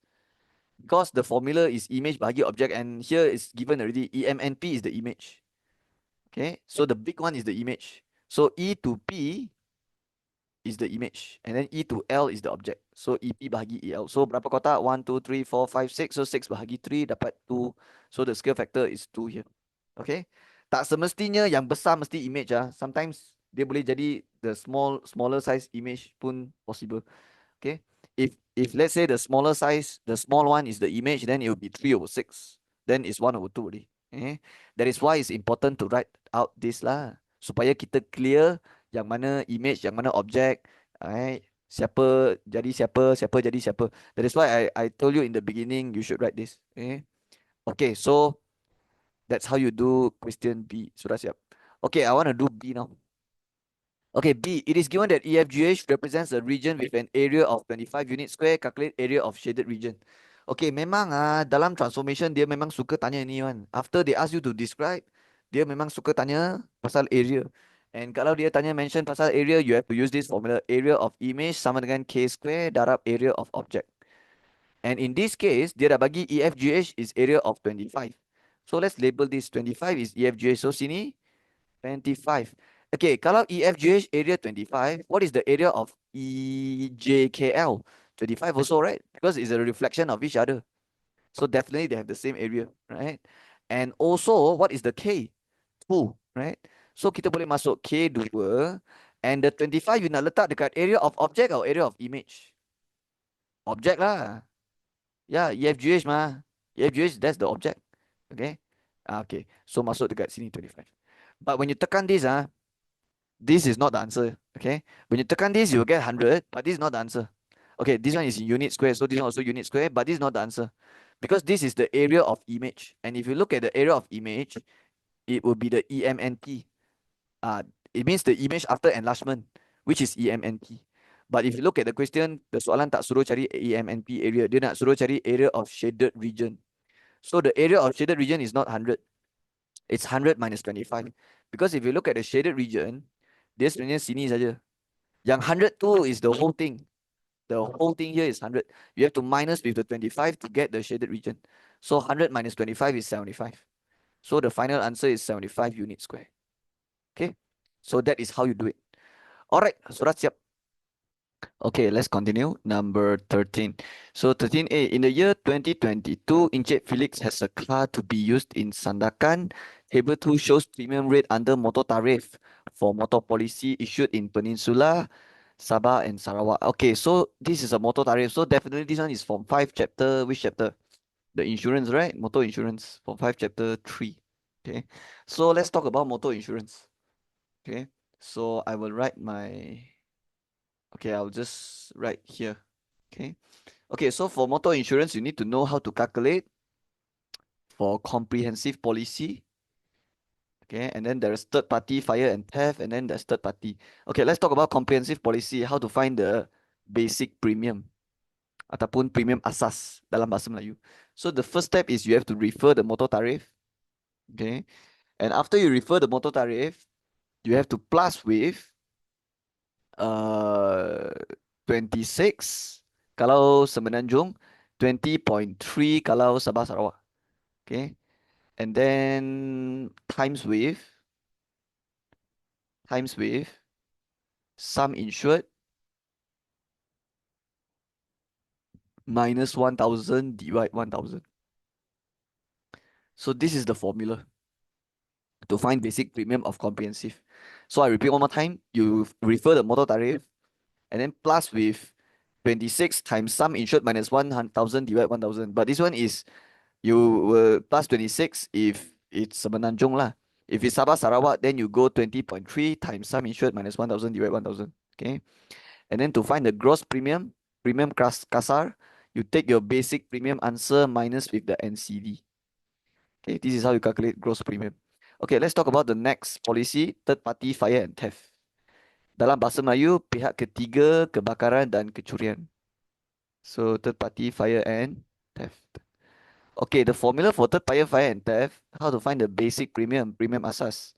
You have to take 75% multiply with basic premium of comprehensive.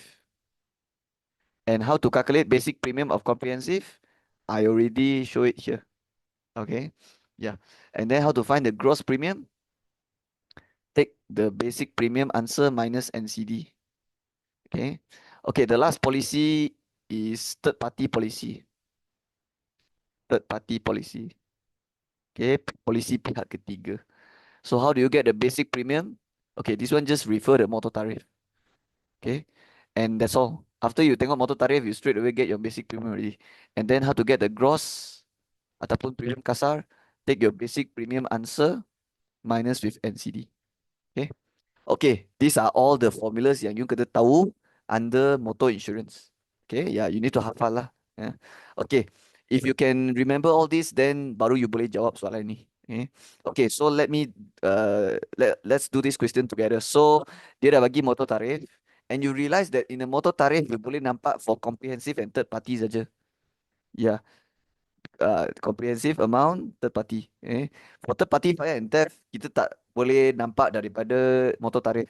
Yeah, that's why the formula is different for third party fire and theft. It will be the basic premium will be 75% times with basic premium of comprehensive. So dia lain sikit.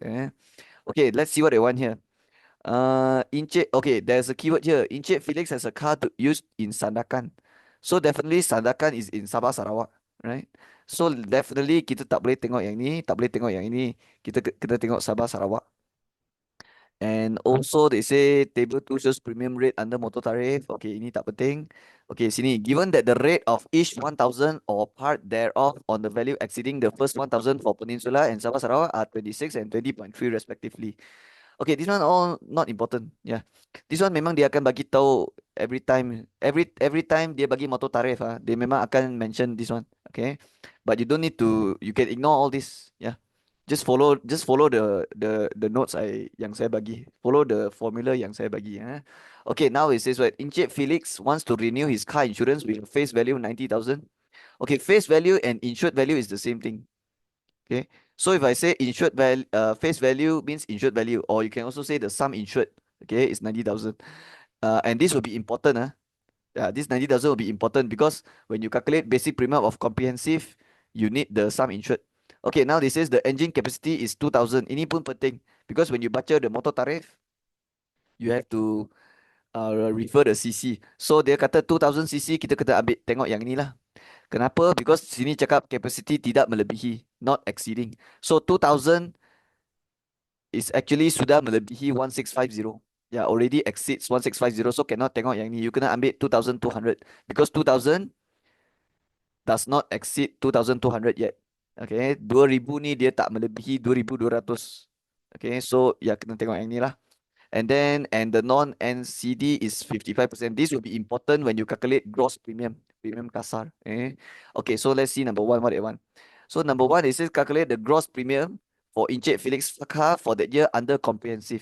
Hitung premium kasar bagi kereta Encik Felix pada tahun tersebut untuk polisi comprehensive. So use the formula that I show you lah. Okay, if you want to find gross premium for comprehensive, you need to get the basic premium first. So let's calculate the basic premium. Okay, guna je formula yang saya bagi. So first you have to refer the motor tarif. And of course you kena tengok yang 2,200 Sabah Sarawak and kena tengok yang comprehensive lah.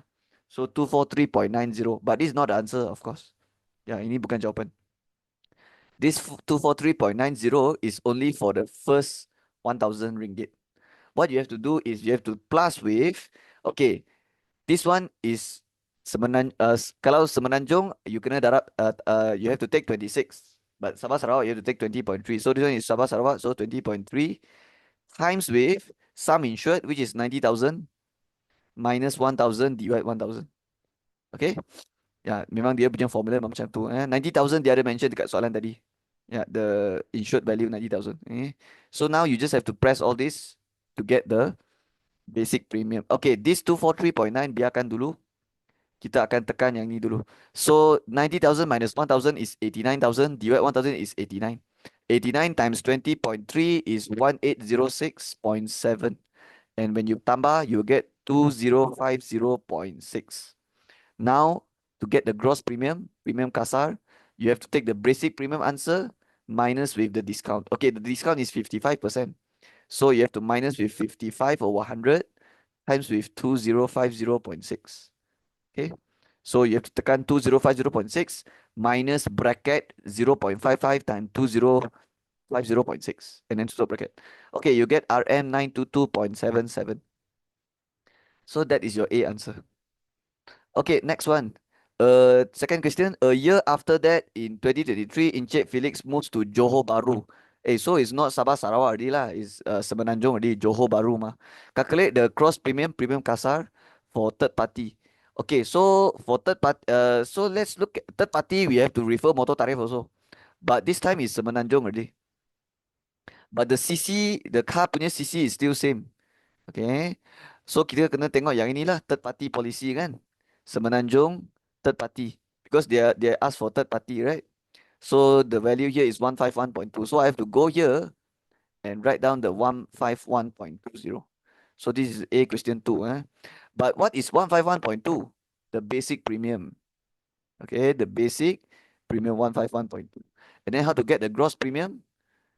151.2 minus with 55% multiply with the 151.2. Okay. Okay, for those yang nak tanya, sir, kenapa ini tak payah tambah dengan 20.3, 26? Okay, because this is third party policy. I show you already in my notes just now. For comprehensive saja kena ada step macam ni. Kalau you want to find for third party, dia punya step senang saja. For the basic premium, just go and look for the motor tariff and then minus NCD, that's all. So different policy, dia punya formula different. Macam tu lah. Okay, so now you can press all this to get the answer lah.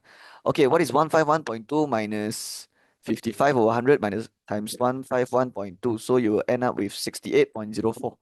And let's write RM lah. Okay, so that is the answer. Okay, so dia tanya for third party, so that's the answer. Sudah siap. Okay, that's all. Okay, let's do B. This is a medical insurance. Okay, for medical insurance, you also need to memorize. You need to hafal the steps. So for medical insurance, you need to hafal kalau dia suruh cari for company macam mana, and then kalau dia suruh cari for policy holder macam mana. Okay. Okay, so let's talk about step 1. If they ask for amount yang company kena bayar, first you have to take the medical cost or medical bill, okay, minus with deductible. Okay. And then step 2, you have to take the answer times with the big percentage. Okay, the big percentage. The co-insurance percentage, there's always 2%, right? You kena darab dengan percentage yang besar. And then that's all. Yeah, that's all. Okay. But for policy holder, the step 1 is same. Same with here, medical cost minus deductible. Okay. But the step 2 is different already. You have to times with the small percentage. Yeah, because you're trying to find for policy holder. So mesti policy holder tanggung percentage yang lebih kecil. But there's step 3, which is you have to take the answer here plus with the deductible. Okay. Yeah, because when you're finding for amount yang policy holder kena bayar, you have to tambah deductible. But for company, the other 2 steps saja.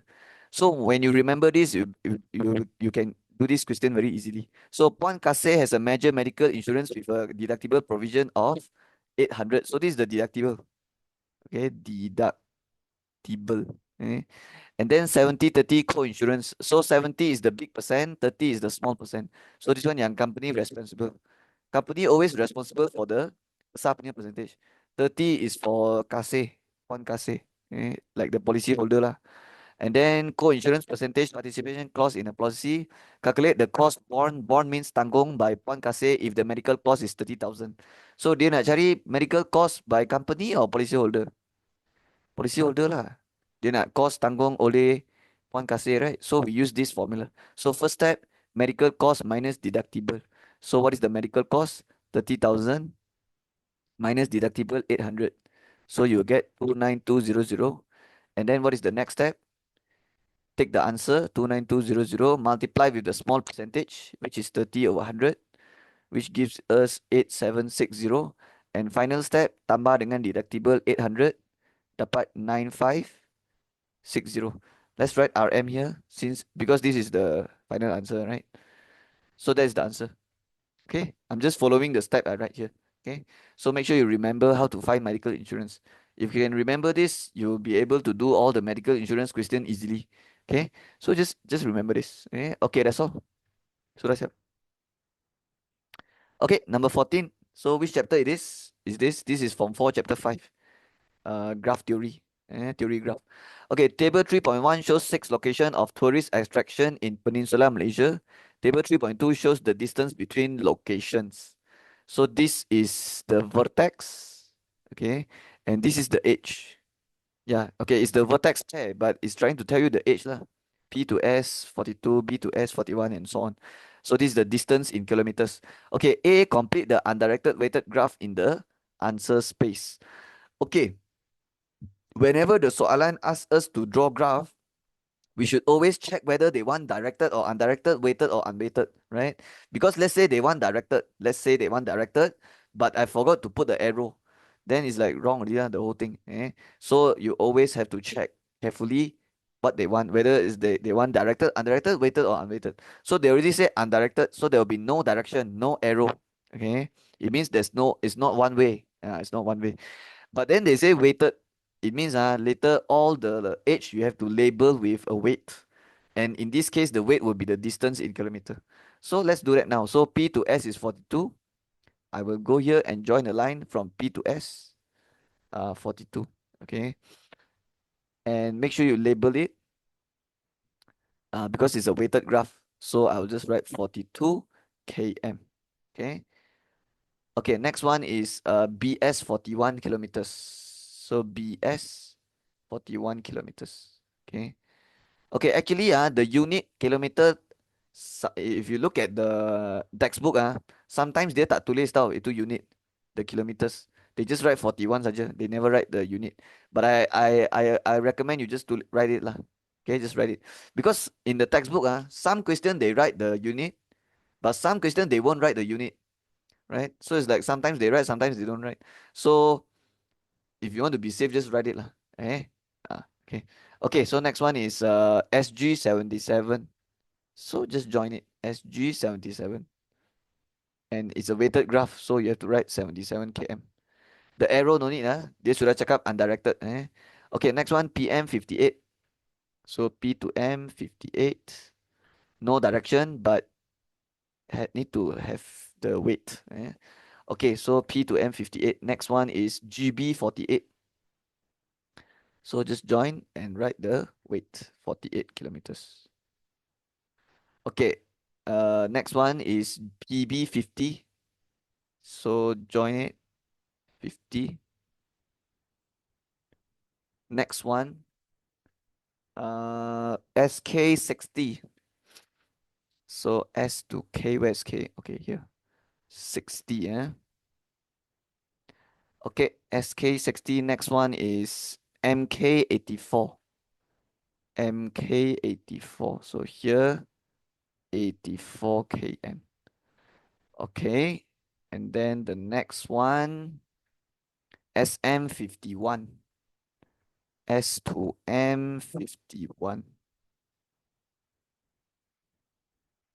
And then last one, GP 90.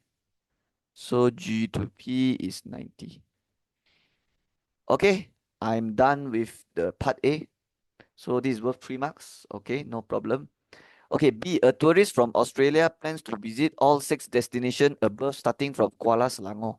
Okay, let's look at Kuala Selangor, which vertex. Hey, I forgot one thing. I forgot one thing already. So just now when I draw the graph, I I look at this, right? But after you are done with after you're done drawing all the edge, you should check the vertex. So make sure got PB, KM, SG 1, 2, 3, 4, 5. Make sure got 6 vertex. Okay. So let's double check ada tak 6 vertex. 1, 2, 3, 4, 5, 6. So yes. Okay. Because sometimes maybe what if like here got 7 vertex, then it means you have to put one more vertex already.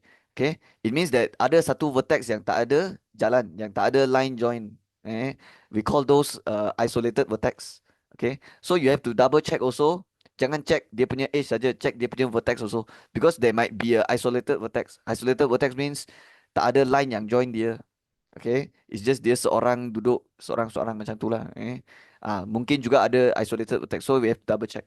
Okay, now they says tourists plan to visit starting from Kuala Selangor. Okay, Kuala Selangor they use K. So I have to look at vertex K lah. Start from K. And then number 1, draw a tree with a maximum total weight. which shows every place being visited once only. So the keyword here is 3 maximum and visited once only. So start from K, yeah. Okay, so but they never say end with N dekat mana, right? They just say must start with K.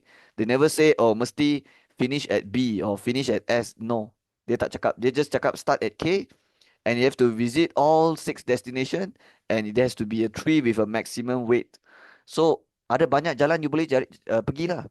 You can go K to S, S to M, MP, PG, GB, or KS, SM, MP, PB, BG, KM, MS, SB, BG, GP, KM, MS, SP, PG, PB, BG, or like banyak lah, KM, MP, PBSG. Wow, there's a lot.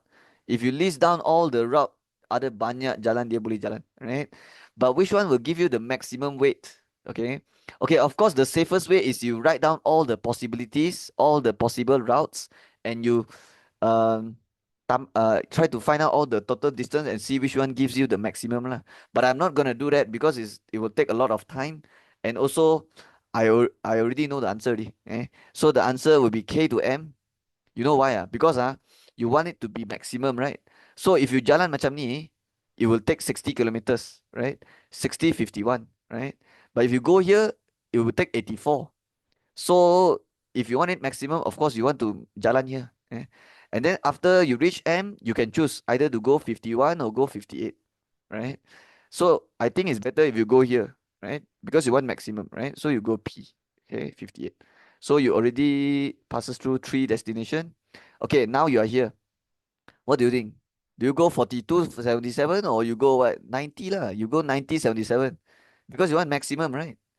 So of course you akan pergi yang choose the higher weight. Okay, so it's better to go P to G like this, and then G to S. Okay, and then S to B lah. Okay, so this will give you the maximum weight. Okay, of course the safest way is to list down all the possible route and then find out all the possible distance.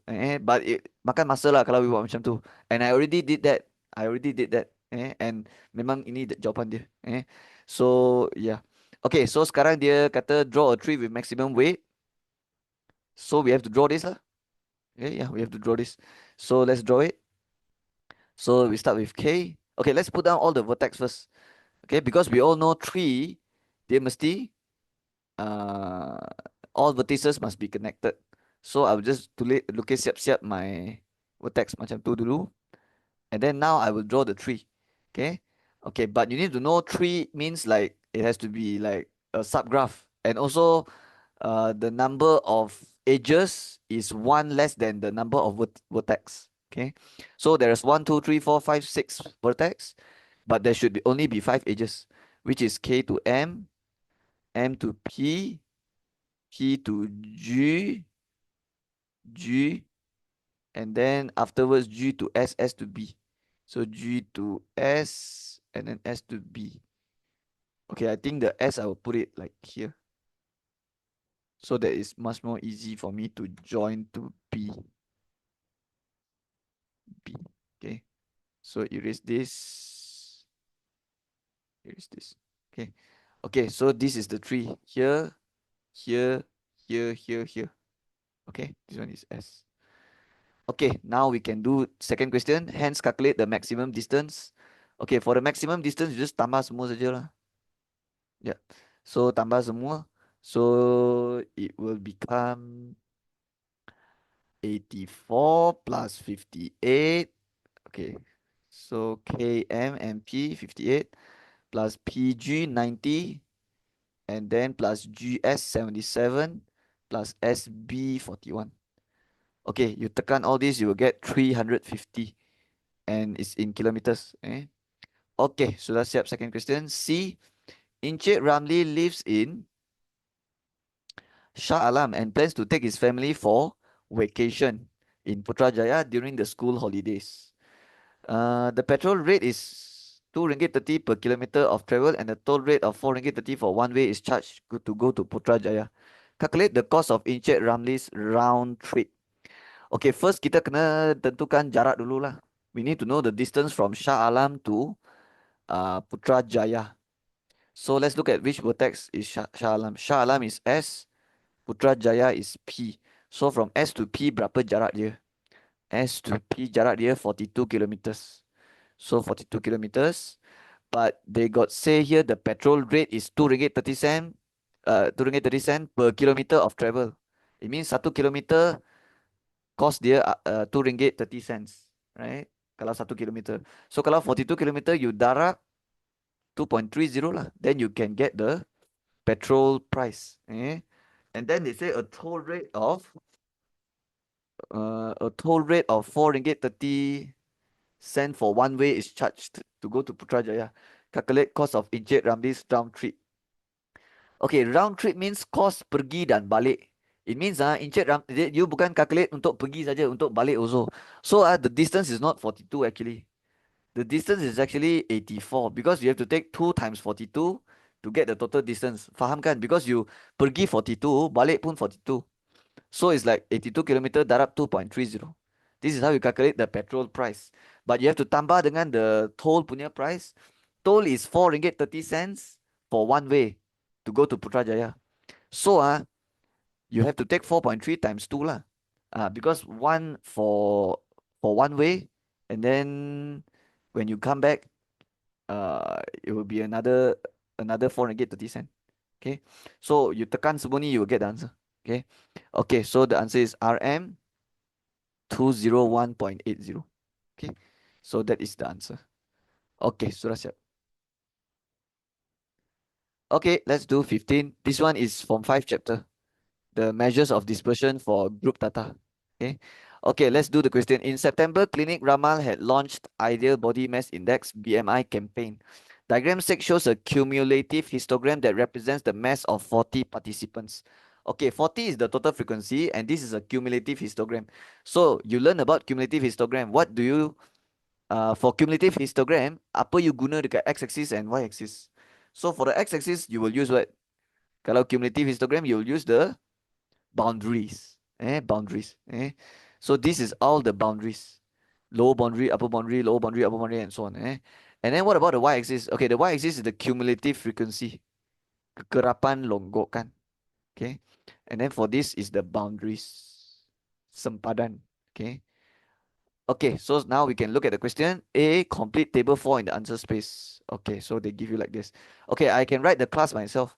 So 35 to 39, what comes next? 40. And then you tengok sini tambah berapa. Sini tambah berapa, sini pun tambah berapa. Okay, 35 how to become 40? You can tekan 40 minus 35 and you get 5. It means sini plus 5 lah. So the other side also plus 5. What is 39 plus 5? 44.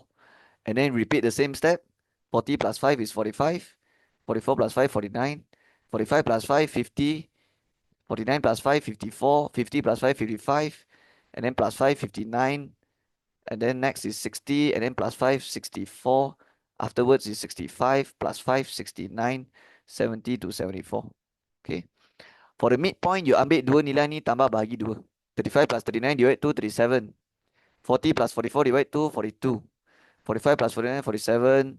And then here is 52, 57, 62, 67, 72. Okay. So these are all very easy lah. Okay. Okay, this is the tricky part, frequency. So if you look at this, you can butcher, right? This one is, for example, this one is 1, 2, 3, 3. Okay. Yeah, because satu kotak kecil is 1. And you can see that 10 kotak kecil is 10. So 10 divided 10 is 1. That's why satu kotak kecil is 1. So this one is 3. This one is 10, 9, 8, 7. This one is 10, 11, 12, 13, 14, 15. This one is 21, 22, 23, 24, 25. And then this one is 32. This one is 37. 40 minus 3, right? This one is 40. Okay, but ini semua bukan frequency tau. Yeah, if you write the 3, 7, 15, you write it like here, then wrong deh. I sudah cakap this one are all cumulative frequency. Because this is a cumulative histogram. So these are the y-axis is all cumulative frequency. So 3, 7, 15 ini semua cumulative frequency. But you also need to know that this 3 is the cumulative frequency for class yang mana? For which class? Okay, for the class with the lower boundary 39.5 and upper boundary 44.5. Faham maksud saya? Yeah, because this is the boundary of the class. The boundary. So the 3, you jangan tulis dekat sini tau. It's not for this. It's actually for the next one here. Okay. Yeah, because if you look at the next class here, 40, 44, what would be the lower boundary? 39.5 and the upper boundary is 44.5, which is same with this. Faham kan? And then the next one will be followed lah. Just follow 7, 15, 25. So this one is 7, 15, 25. And then the next one will be 32, 37, 40. Like this. It means that the first cumulative here is kosong. Okay. Yeah. That's why the frequency also kosong. That's why the cumulative also kosong. So how to get back the frequency is you have to minus. Okay. Because how do we calculate cumulative? We tambah kan? We ambil frequency and then tambah with all the frequency before. So sekarang kalau kita nak cari balik, we have to minus lah. So 0 tambah berapa dapat 3? 3, right? And then 3 tambah berapa dapat 7? 4. 7 tambah berapa dapat 15? 8. Because 15 minus 7 is 8. 15 tambah berapa 25? 10. Ataupun 25 minus 15 dapat 10. And then 32 minus 25, you get 7. And then 32 tambah berapa dapat 37? 5. Because 37 minus 32 is 5. And then 37 tambah 3, 40 like this. Okay. So that's all. Of course, if you don't want to show this, can also. Tak payah tulis ni sebenarnya. Okay, but I write it beside so that it can help me, guide me get the frequency. Okay, sekarang saya sudah siap. 3, 4, 8, 10, 7, 5, 3. Okay, betul. Okay, so A, they say complete table, sudah siap. B, calculate the mean of participant. Okay, ini pun senang. So what is the mean formula? Take the sum of data bahagi n. Okay, but if your data has frequency, you have to use this formula. Sum of fx divide with the sum of f. Okay, and if it's a group data, the x you have to use midpoint. Kalau dia group data. Okay, yeah, because if your group data, then they akan bagi kelas, selang kelas, and you need to use the midpoint. Okay, so obviously this is a group data, so I need to use this formula. So the mean formula is, kita kena ambil apa? X darab frekuensi jumlahkan bahagi frekuensi jumlahkan. And I already have everything. I sudah ada everything already. My X is the midpoint, my frequency is this one. So I just have to multiply darab semua and then bahagi total frequency. So 37 times 0 tambah 42 times 3 and then tambah 47 times 4. Yeah, just refer here. 52 times 8 tambah 57 times 10 tambah 62 times 7. Okay, and then plus 67 times 5 tambah 72 times 3. Okay, divide with total frequency is 40. Yeah, semua tambah 40. So you will end up getting, okay, jumlah atas is 2285 over 40 and then bahagi 40 is 57.125.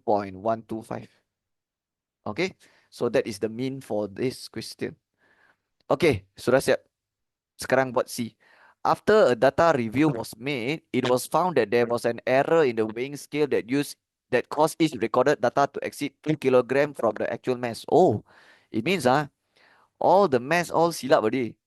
This one all have to minus 2 because exceed 2 kg from the actual mass means every data here, okay, have to minus 2. Now it says calculate the new mean mass of participant correct to 4 significant figures. Okay, if all the data minus 2, then your new mean, your new average will also minus 2. Yeah, so your 57.125 also minus 2. So the answer is 55.125.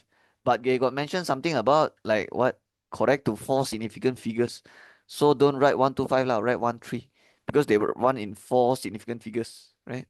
So I'll just write here bracket corrected to 4 significant figures. Okay.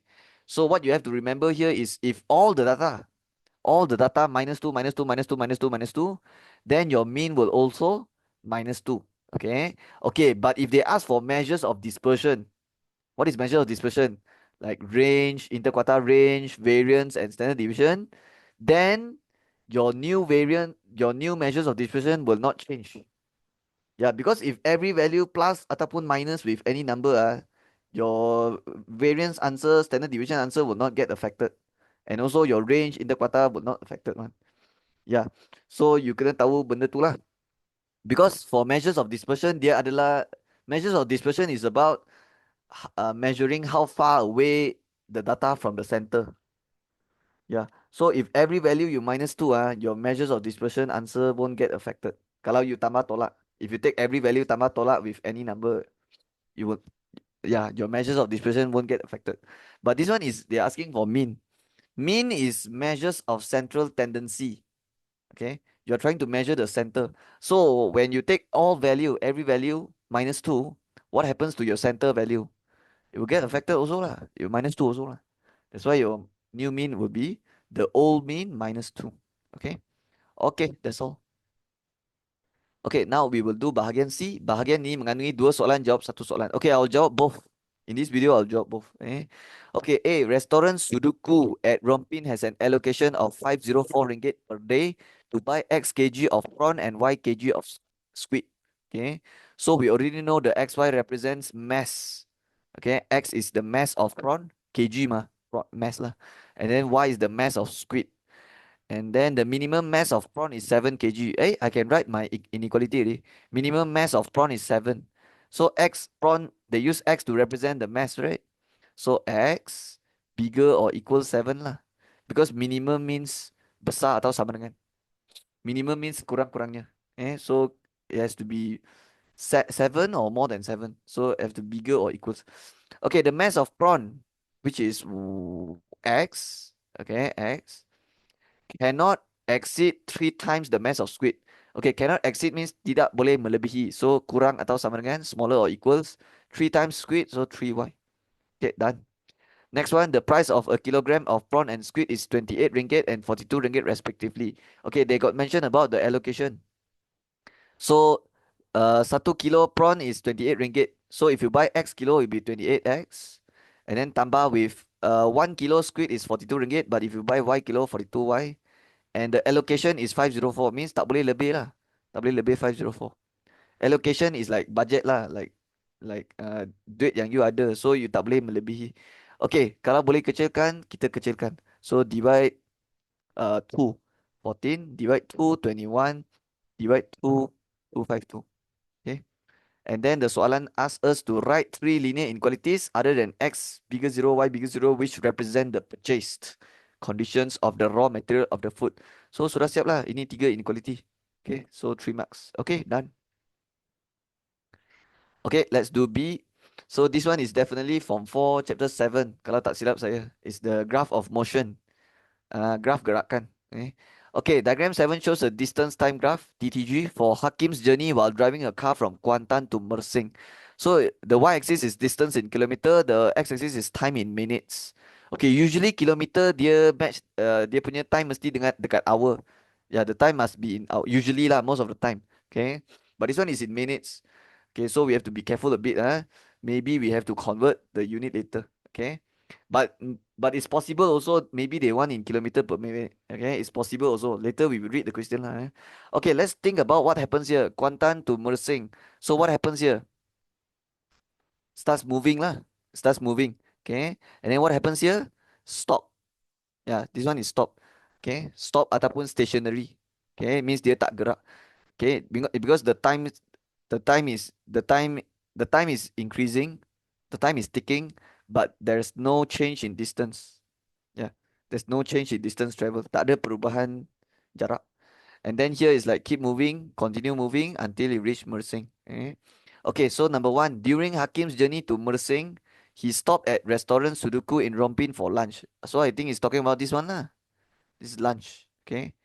And then state the duration time in minutes Hakim at the restaurant. So they're asking you the jangka masa, tempo masa yang dia stop. So it's here to here lah. So you have to take 162 minus 115. Okay. Okay, what is 162 minus 115? You will get 47. And this one automatic come out in minutes one. Because It's in minutes mah. Okay, and memang dia nak dalam minutes pun. So that's the answer. Okay, question number 2. Given that the speed, okay, use gradient lah. Speed, yeah. So given that the speed of Hakim's car from Rompin to Mersing is 80 kilometer per hour, calculate value of t. Okay, if they say the speed is 80, means the gradient is 80, because this is a distance time graph. And for distance time graph, we will use the gradient to find speed. Okay, but gradient of which line? There's so many lines here. Ada 3 lines sini. Gradient line yang mana? Okay, tengoklah sini. Rompin to Mersing mah. So it's talking about this line lah. Rompin to Mersing. So the gradient of this line is 80. Okay, but you have to be very careful here, because did you realize the unit here is kilometer per hour? So later when you write the coordinate here you cannot write T197, because T is in minutes. T is in minutes. You have to make sure the T is in hours, so that later when you take Y minus Y bahagi X minus X, you get yang atas kena kilometer, yang bawah kena hour lah. Faham ah? It means your Y coordinate should be in kilometers. Okay, and then your X coordinate should be in hours for both the coordinates. For both. So it will be T over 60, because T is in minutes. You have to convert to hour, and how you convert, you bahagi 60. But your y-axis 197, yang tu boleh ambil saja, because that one is already in kilometer. Okay, same here. The x coordinate will be 162 over 60, and then the y coordinate will be 133 kilometers, like this. And then now you can masuk dalam formula gradient. So what happens? Y minus y over x minus x. So 197 minus 133 over x minus x. So t over 60 minus 162 over 60. You can also write like this: t minus 162 over 60. Yeah, because both also over 60 mah. So if both also the denominator over 60, you can combine into one fraction like this. Okay. Okay, what is 197 minus 133? 64. And then this 80, I can multiply with this, right? So 80 times with, because this whole thing I naik atas jadi darab lah, hantar jadi darab. So t minus 162 over 60 like this. Okay. Okay, now what I will do is I will cut the 0 here. And then 8 over 6 can potong become 4 over 3. Bracket t minus 162 equals 64. And then pindah 4 over 3. So it becomes 64 times 3 divide 4, which is 48, equals t minus 162. So your t will be 48 plus 162, which is 210.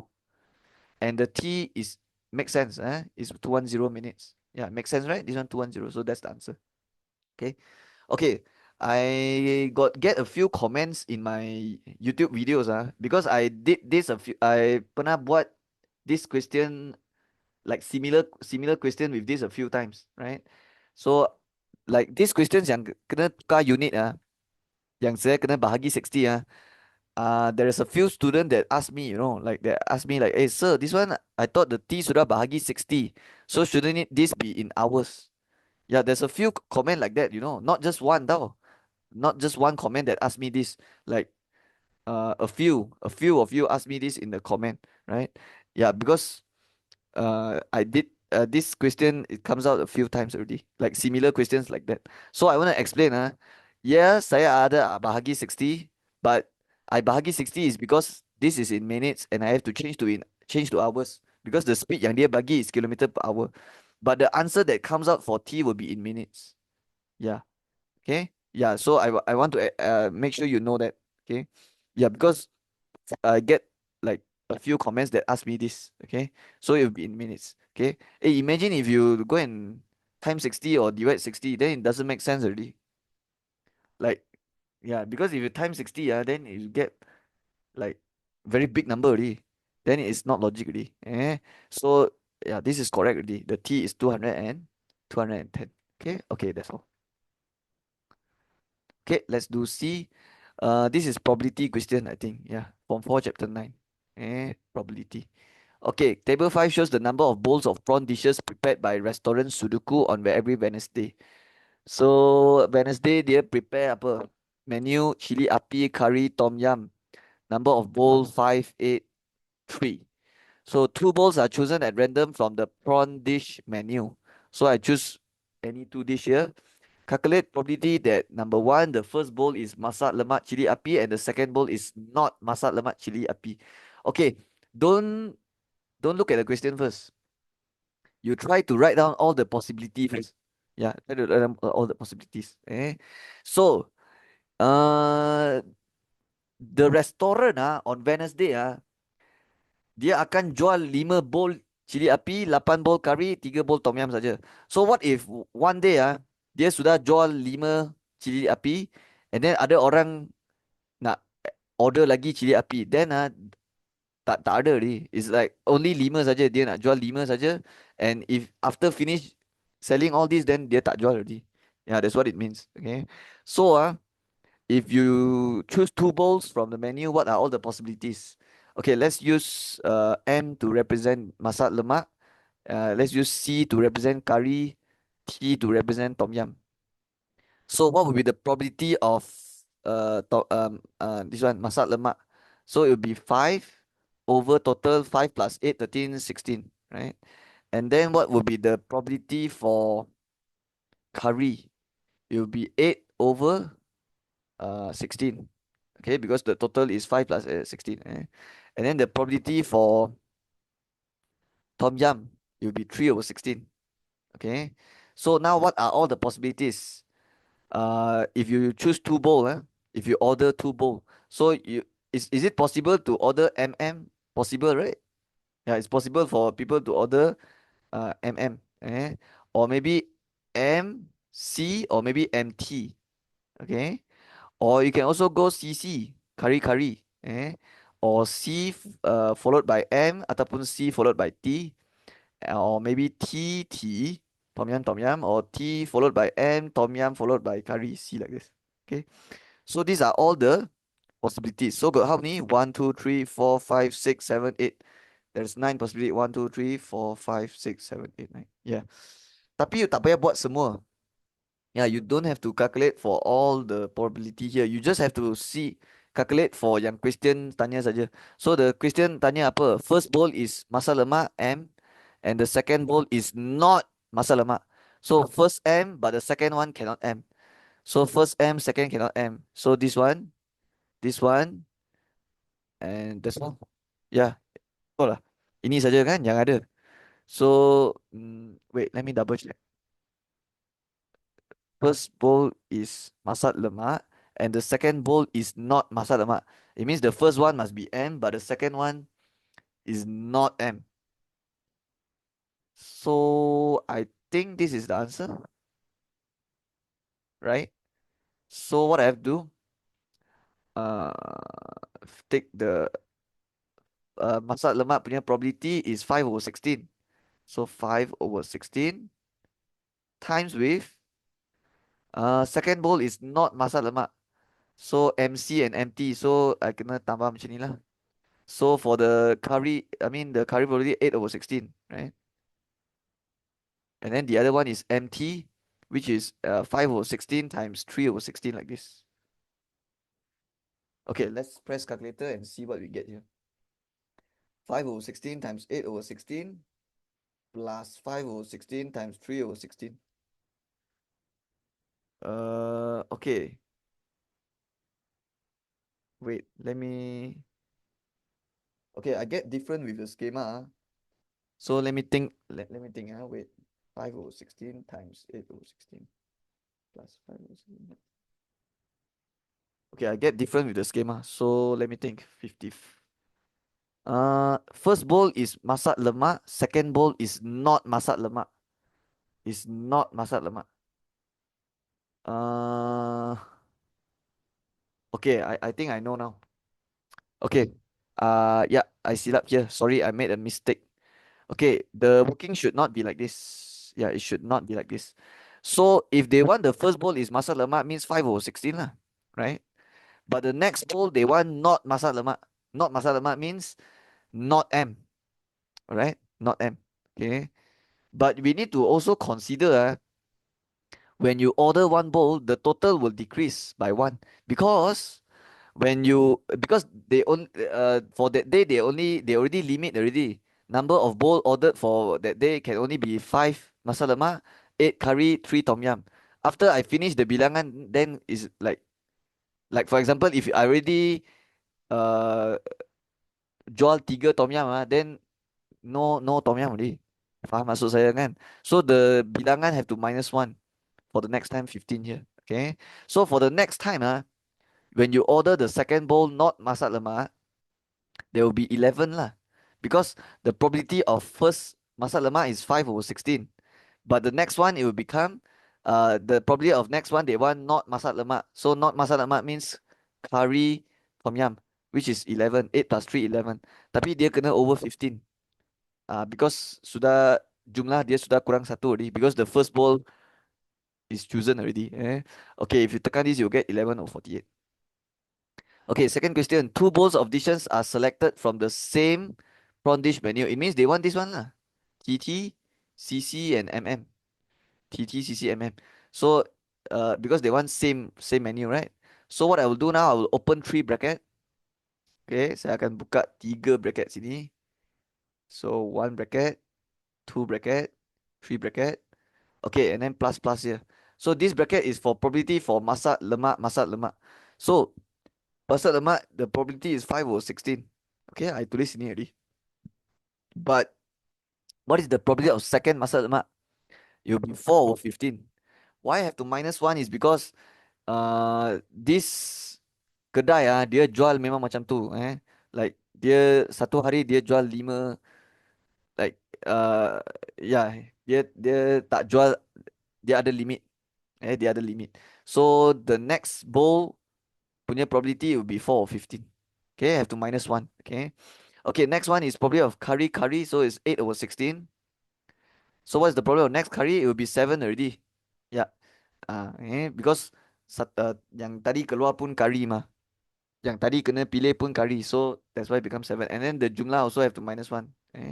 Okay, and then TT is 3/16 here. So what is the probability of next curry? It will be 2/15.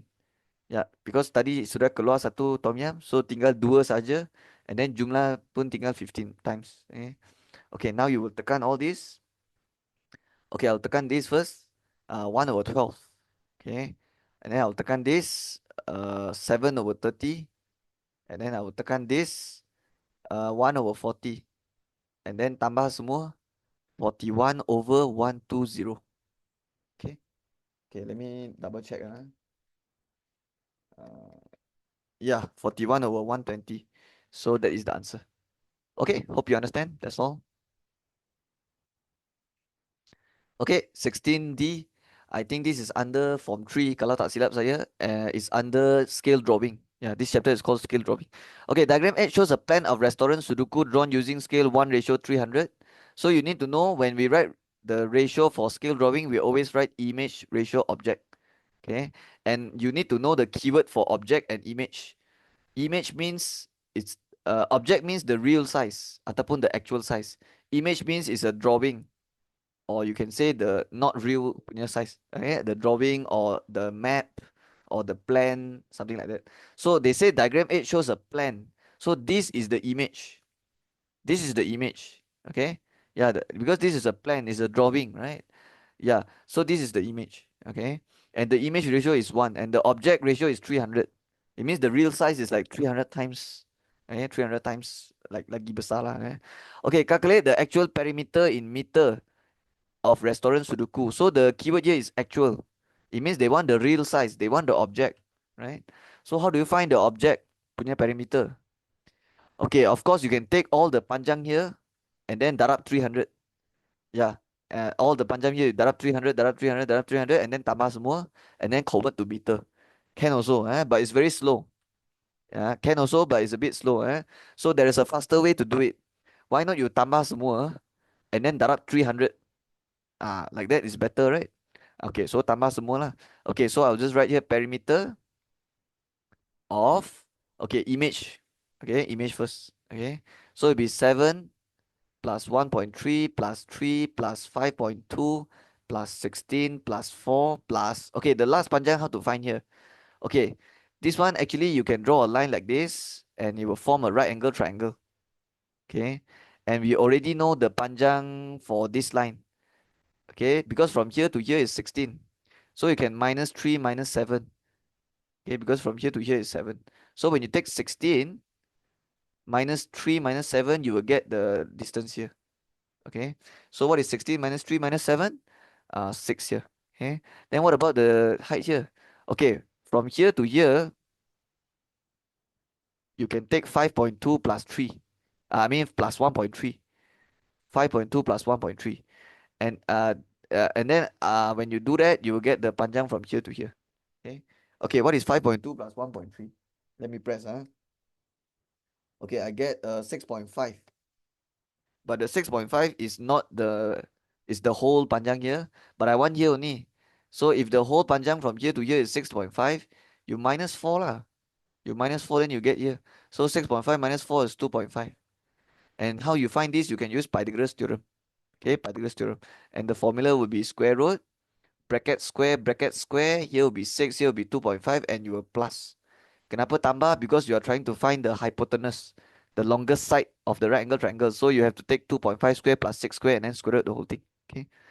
Okay, so sekarang kita akan tekan calculator. 6 square plus 2.5 square. Okay, and then wait, 6 square plus 2.5 square root the whole thing. Okay, I get 6.5. It means the panjang here is 6.5 lah. So this one is 6.5. Okay. And then what is the sum all here? 7 plus 1.3 plus 3 plus 5.2 plus 16 plus 4. Okay, this one I get 36.5.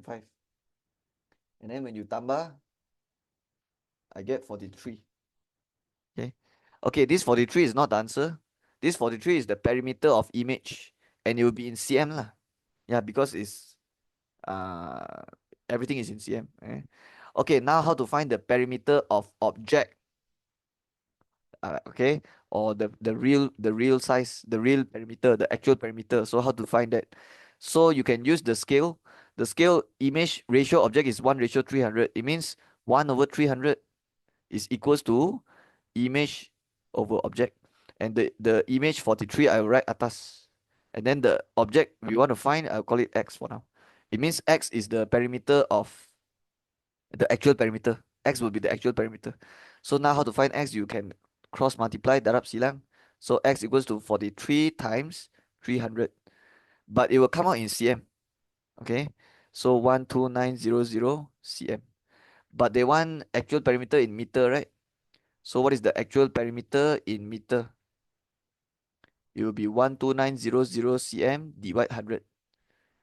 Okay, because 1 meter is 100 cm. So you want to convert back, you divide 100. So it's 129 meter. Okay. Okay, I want to mention one thing. If dia bagi area, don't use this method. Okay. You cannot use this method kalau area. Okay. Kalau area, you cannot just take like how to say, image bahagi object macam tu, tak boleh. Because area it has to have to square root. Okay. But if it's a perimeter, if it's panjang in cm, then you can do it like that. Yeah, you can find out the whole perimeter of image and then baru darab dengan 300 to get the actual perimeter. Okay. But if they give you the area of image, then don't do like that. Area tak boleh. You can only do it like that kalau dia cm. Okay. Okay, so hope you understand. That's all. Okay, let's do number 17. So dia kata a fully residential school SBP has organized an athletics tournament for the state level. So eight pupils have participated in a 400-meter running event. So ada 8 participant. Table 6 shows the recorded times in ascending order. Okay, so which chapter is this? It's a Form 4 chapter. Measures of dispersion, and it's ungrouped data. I'm very confident it's ungrouped data because dia tak ada kelas. Dia tak ada selang kelas. So kalau dia tak ada selang kelas, then definitely it's a ungrouped data. And dia ada cakap dah 8 pupils. So yeah, memang ada 8 orang sini. So 8 pupils, and this is the time taken, time recorded. So they want to calculate interquartile range for the time recorded. Okay, it's very easy to calculate interquartile range for ungrouped data. The formula is Q3 minus Q1. And this is already arranged nicely for you already in ascending order. Can you see 41, 42, dia dah susun dah. Dari kecil sampai besar. So we just have to find the Q3, Q1 straight away lah. Straight away can find it already. Okay, first of all, we need to know the Q2 first. Like we need to know the position of Q2. The position of Q2. Q2 is the median. So ada 8 number, mana dia punya middle number? 1, 2, 3, 4, 5, 6, 7, 8. So the middle will be 4.5. Like this. Okay? Yeah, because you potong, you potong. So the middle is here. So the Q2 position dekat sini. And then how to find Q1? You look at the first half. So the first half got 4 numbers, right? And then take the middle of the first half. So the middle of the first half will be potong, and then potong. So it will be here. So your Q1 will be 42 plus 42 divide 2. Okay. And then for your Q3 will be here. Okay. Which is 50 plus 51 divide 2. So what is your interquartile range? Q3, which is 50 plus 51 divide 2 minus Q1, which is 42 plus 42 divide 2. So you end up getting 50.5 minus 42, and you will get 8.5. That is the interquartile range. Okay. Okay, that's all. Sudah siap. B. Azman practices running every morning to prepare for athletics tournament. Diagram 9 shows speed time graph for Azman's training for duration of 1 hour every day. So this is a speed time graph, STG. But let's look at the unit meter per minute. This one is in minute. Okay, so if I find the gradient of this graph, I'm finding the acceleration. And the unit will come out meter per minute, which is meter per minute square like this. Yeah, because when you find gradient, you are taking the y-axis divide x-axis. Okay. But what if you are finding what if you find the area of the graph?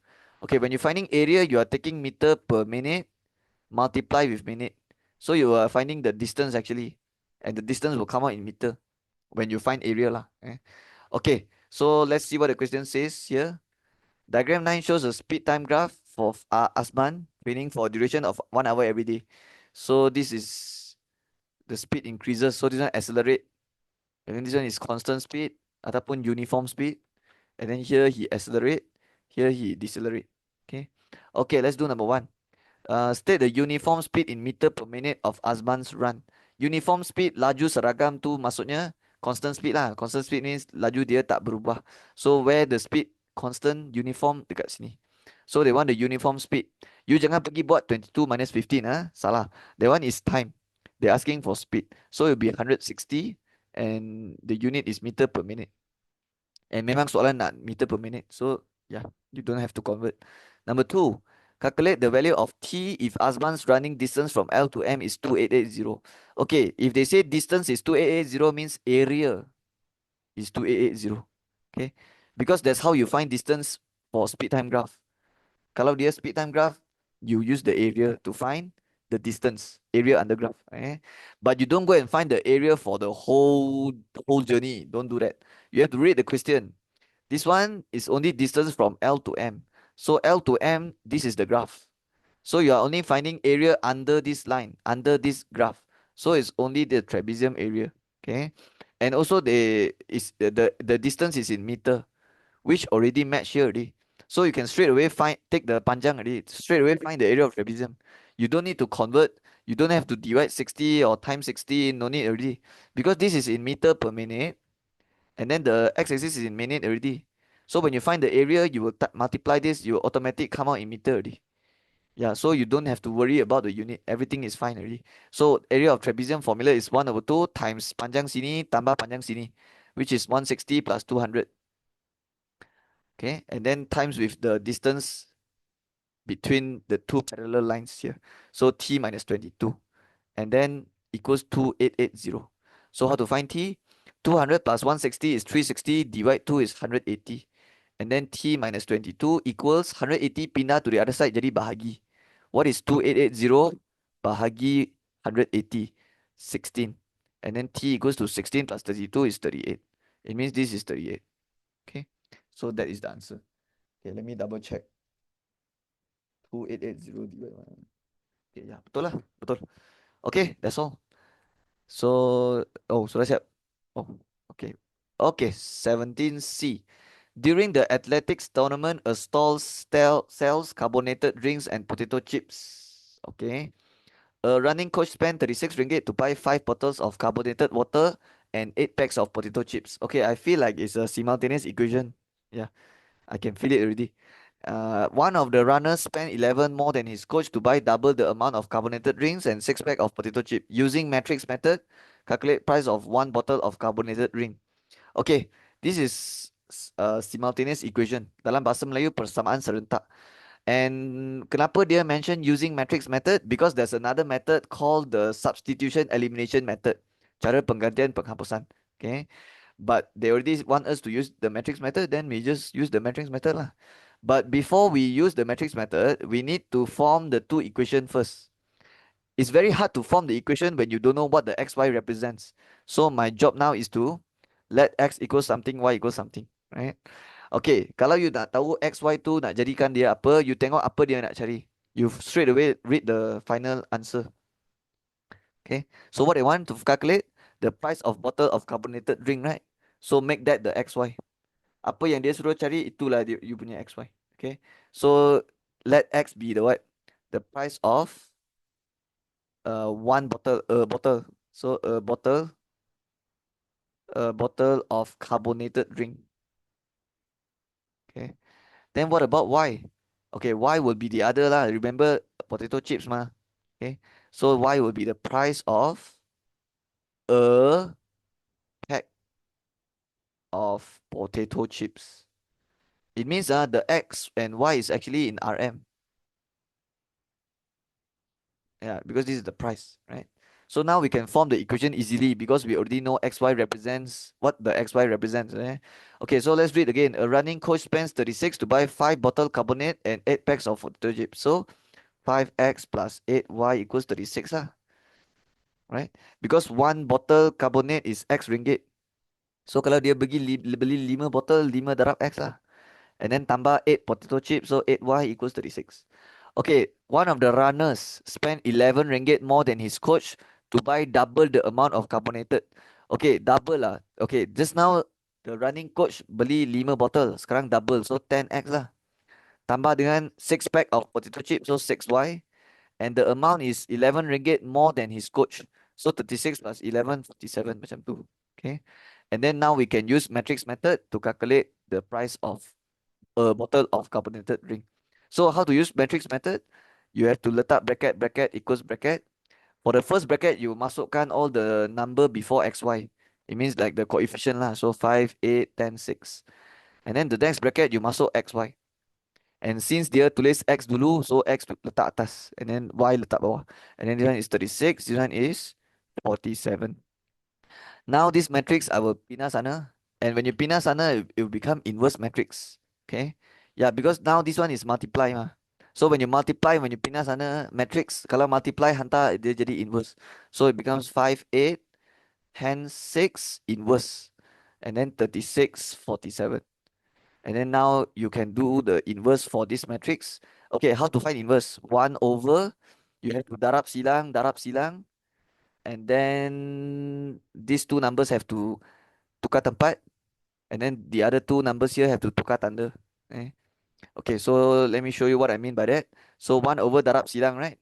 So darab silang will be 5 times 6, which is 30, minus 10 times 8, which is 80. Okay, the formula memang kena minus 1 okay, and then open bracket. Okay, 5 and 6 you kena tukar tempat. So jadi 6, 5, 8 and 10 tukar tanda jadi negative 8, negative 10. And then this is 36, 47. Okay, so now it becomes 1 over negative 50. 30 minus 80 is negative 50. And these two matrix, dia boleh darab sekali. But when you take matrix, darab matrix, you have to, it's better, it's better to write down the order first. Write down the order. Okay. So what is the order of this matrix? 2 row, 2 column, 2 times 2. This one is 2 row, 1 column, 2 times 1. And why you need to write down the order first is because you need to check whether this number and this number same or not. If it's not same, then these two matrix tak boleh darab. So now it's same, so boleh darab. So we can potong, and then you left with 2 times 1. It means your answer that comes out here will be 2 times 1, which means 2 row, 1 column lah. It means satu nombor atas, satu nombor bawah. But how to get the number atas and the number bawah? Okay, you have to take horizontal times vertical. Okay, horizontal times vertical. Like this times like this. Okay, and when you darab, it has to be 6 times 36. and then negative 8 times 47 like this. And then you repeat the same process. Same process. But this time with the second row. So negative 10 times 36, and then 5 times 47. And if there's nothing in between means tambah. Okay, means plus. And then here is xy. So now we can use the calculator to tekan yang ini. So the 1 over negative 50, the one leave it first. So I will tekan 6 times 36 minus 8 times 47. Negative 160. And then I tekan negative 10 times 36 plus 5 times 47. Negative 125.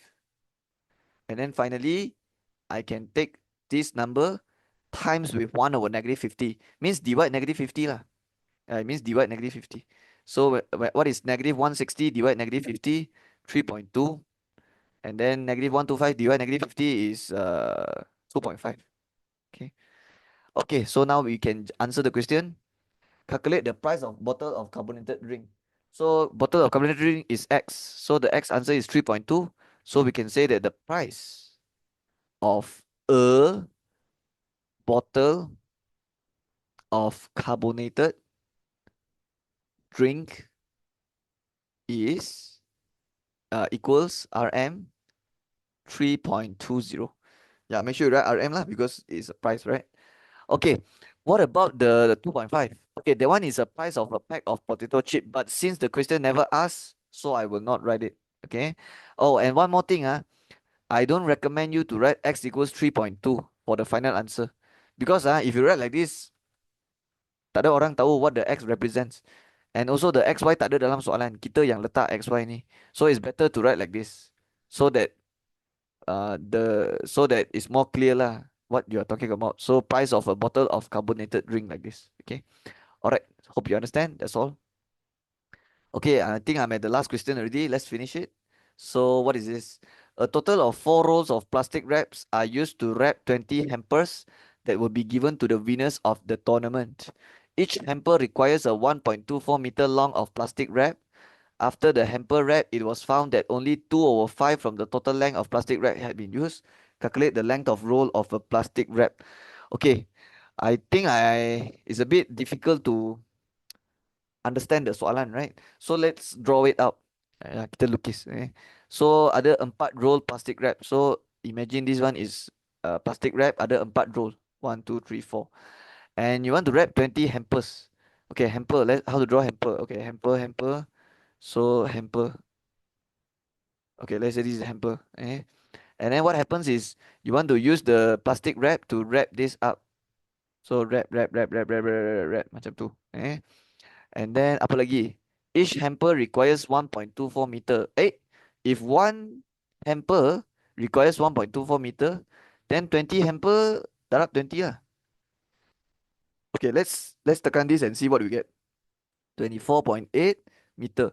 So ini bukan jawapan of course. But this is the length. Okay. The length, the panjang in meter for plastic wrap yang kita kena guna untuk wrap 20 hampers. Okay, so if I want to wrap 20 hampers, I need the 24.8 meter long punya plastic wrap. And then they say after the hamper wrap, it was found that 205 of the total length of plastic wrap had been used. Calculate the length of a roll of plastic wrap. Oh, so the 205 is right. Okay. It means after I finish wrapping the 20 hampers, okay, I realized I only used 205 from the total length of plastic wrap. It means the 205 times with the total is equals to 24.8 lah. Faham ke? Yeah. Because 205 is actually the amount used, right? Because they say after the hamper wrap, only 205 had been used. So 205 from the total, it means I let X be the total. X is the total length. Okay, total length of wrap. Total length of plastic wrap. Okay. So if I take 205 from the total, it will be equals to the 24.8, which is the length I used. Faham kan? So now we can find X, right? But X is not the answer. X is the total length. What they are is the length of one roll of wrap. So I think later the x have to divide 4. Okay, let's tekan this first. 24.8 times 5 divide 2. 62 meters. Okay, so 62 is the what? Is the total length of wrap of 4 roll. So how to find the length of one roll? You just divide 4 lah. So I'll just write here length of a roll is 62 divide 4. So the answer is 15.5 meter. Yeah, that's the answer. Okay, end of question paper. Kertas soalan tamat. Okay, if you find this video useful, make sure you subscribe and I'll see you next video. Okay, bye bye.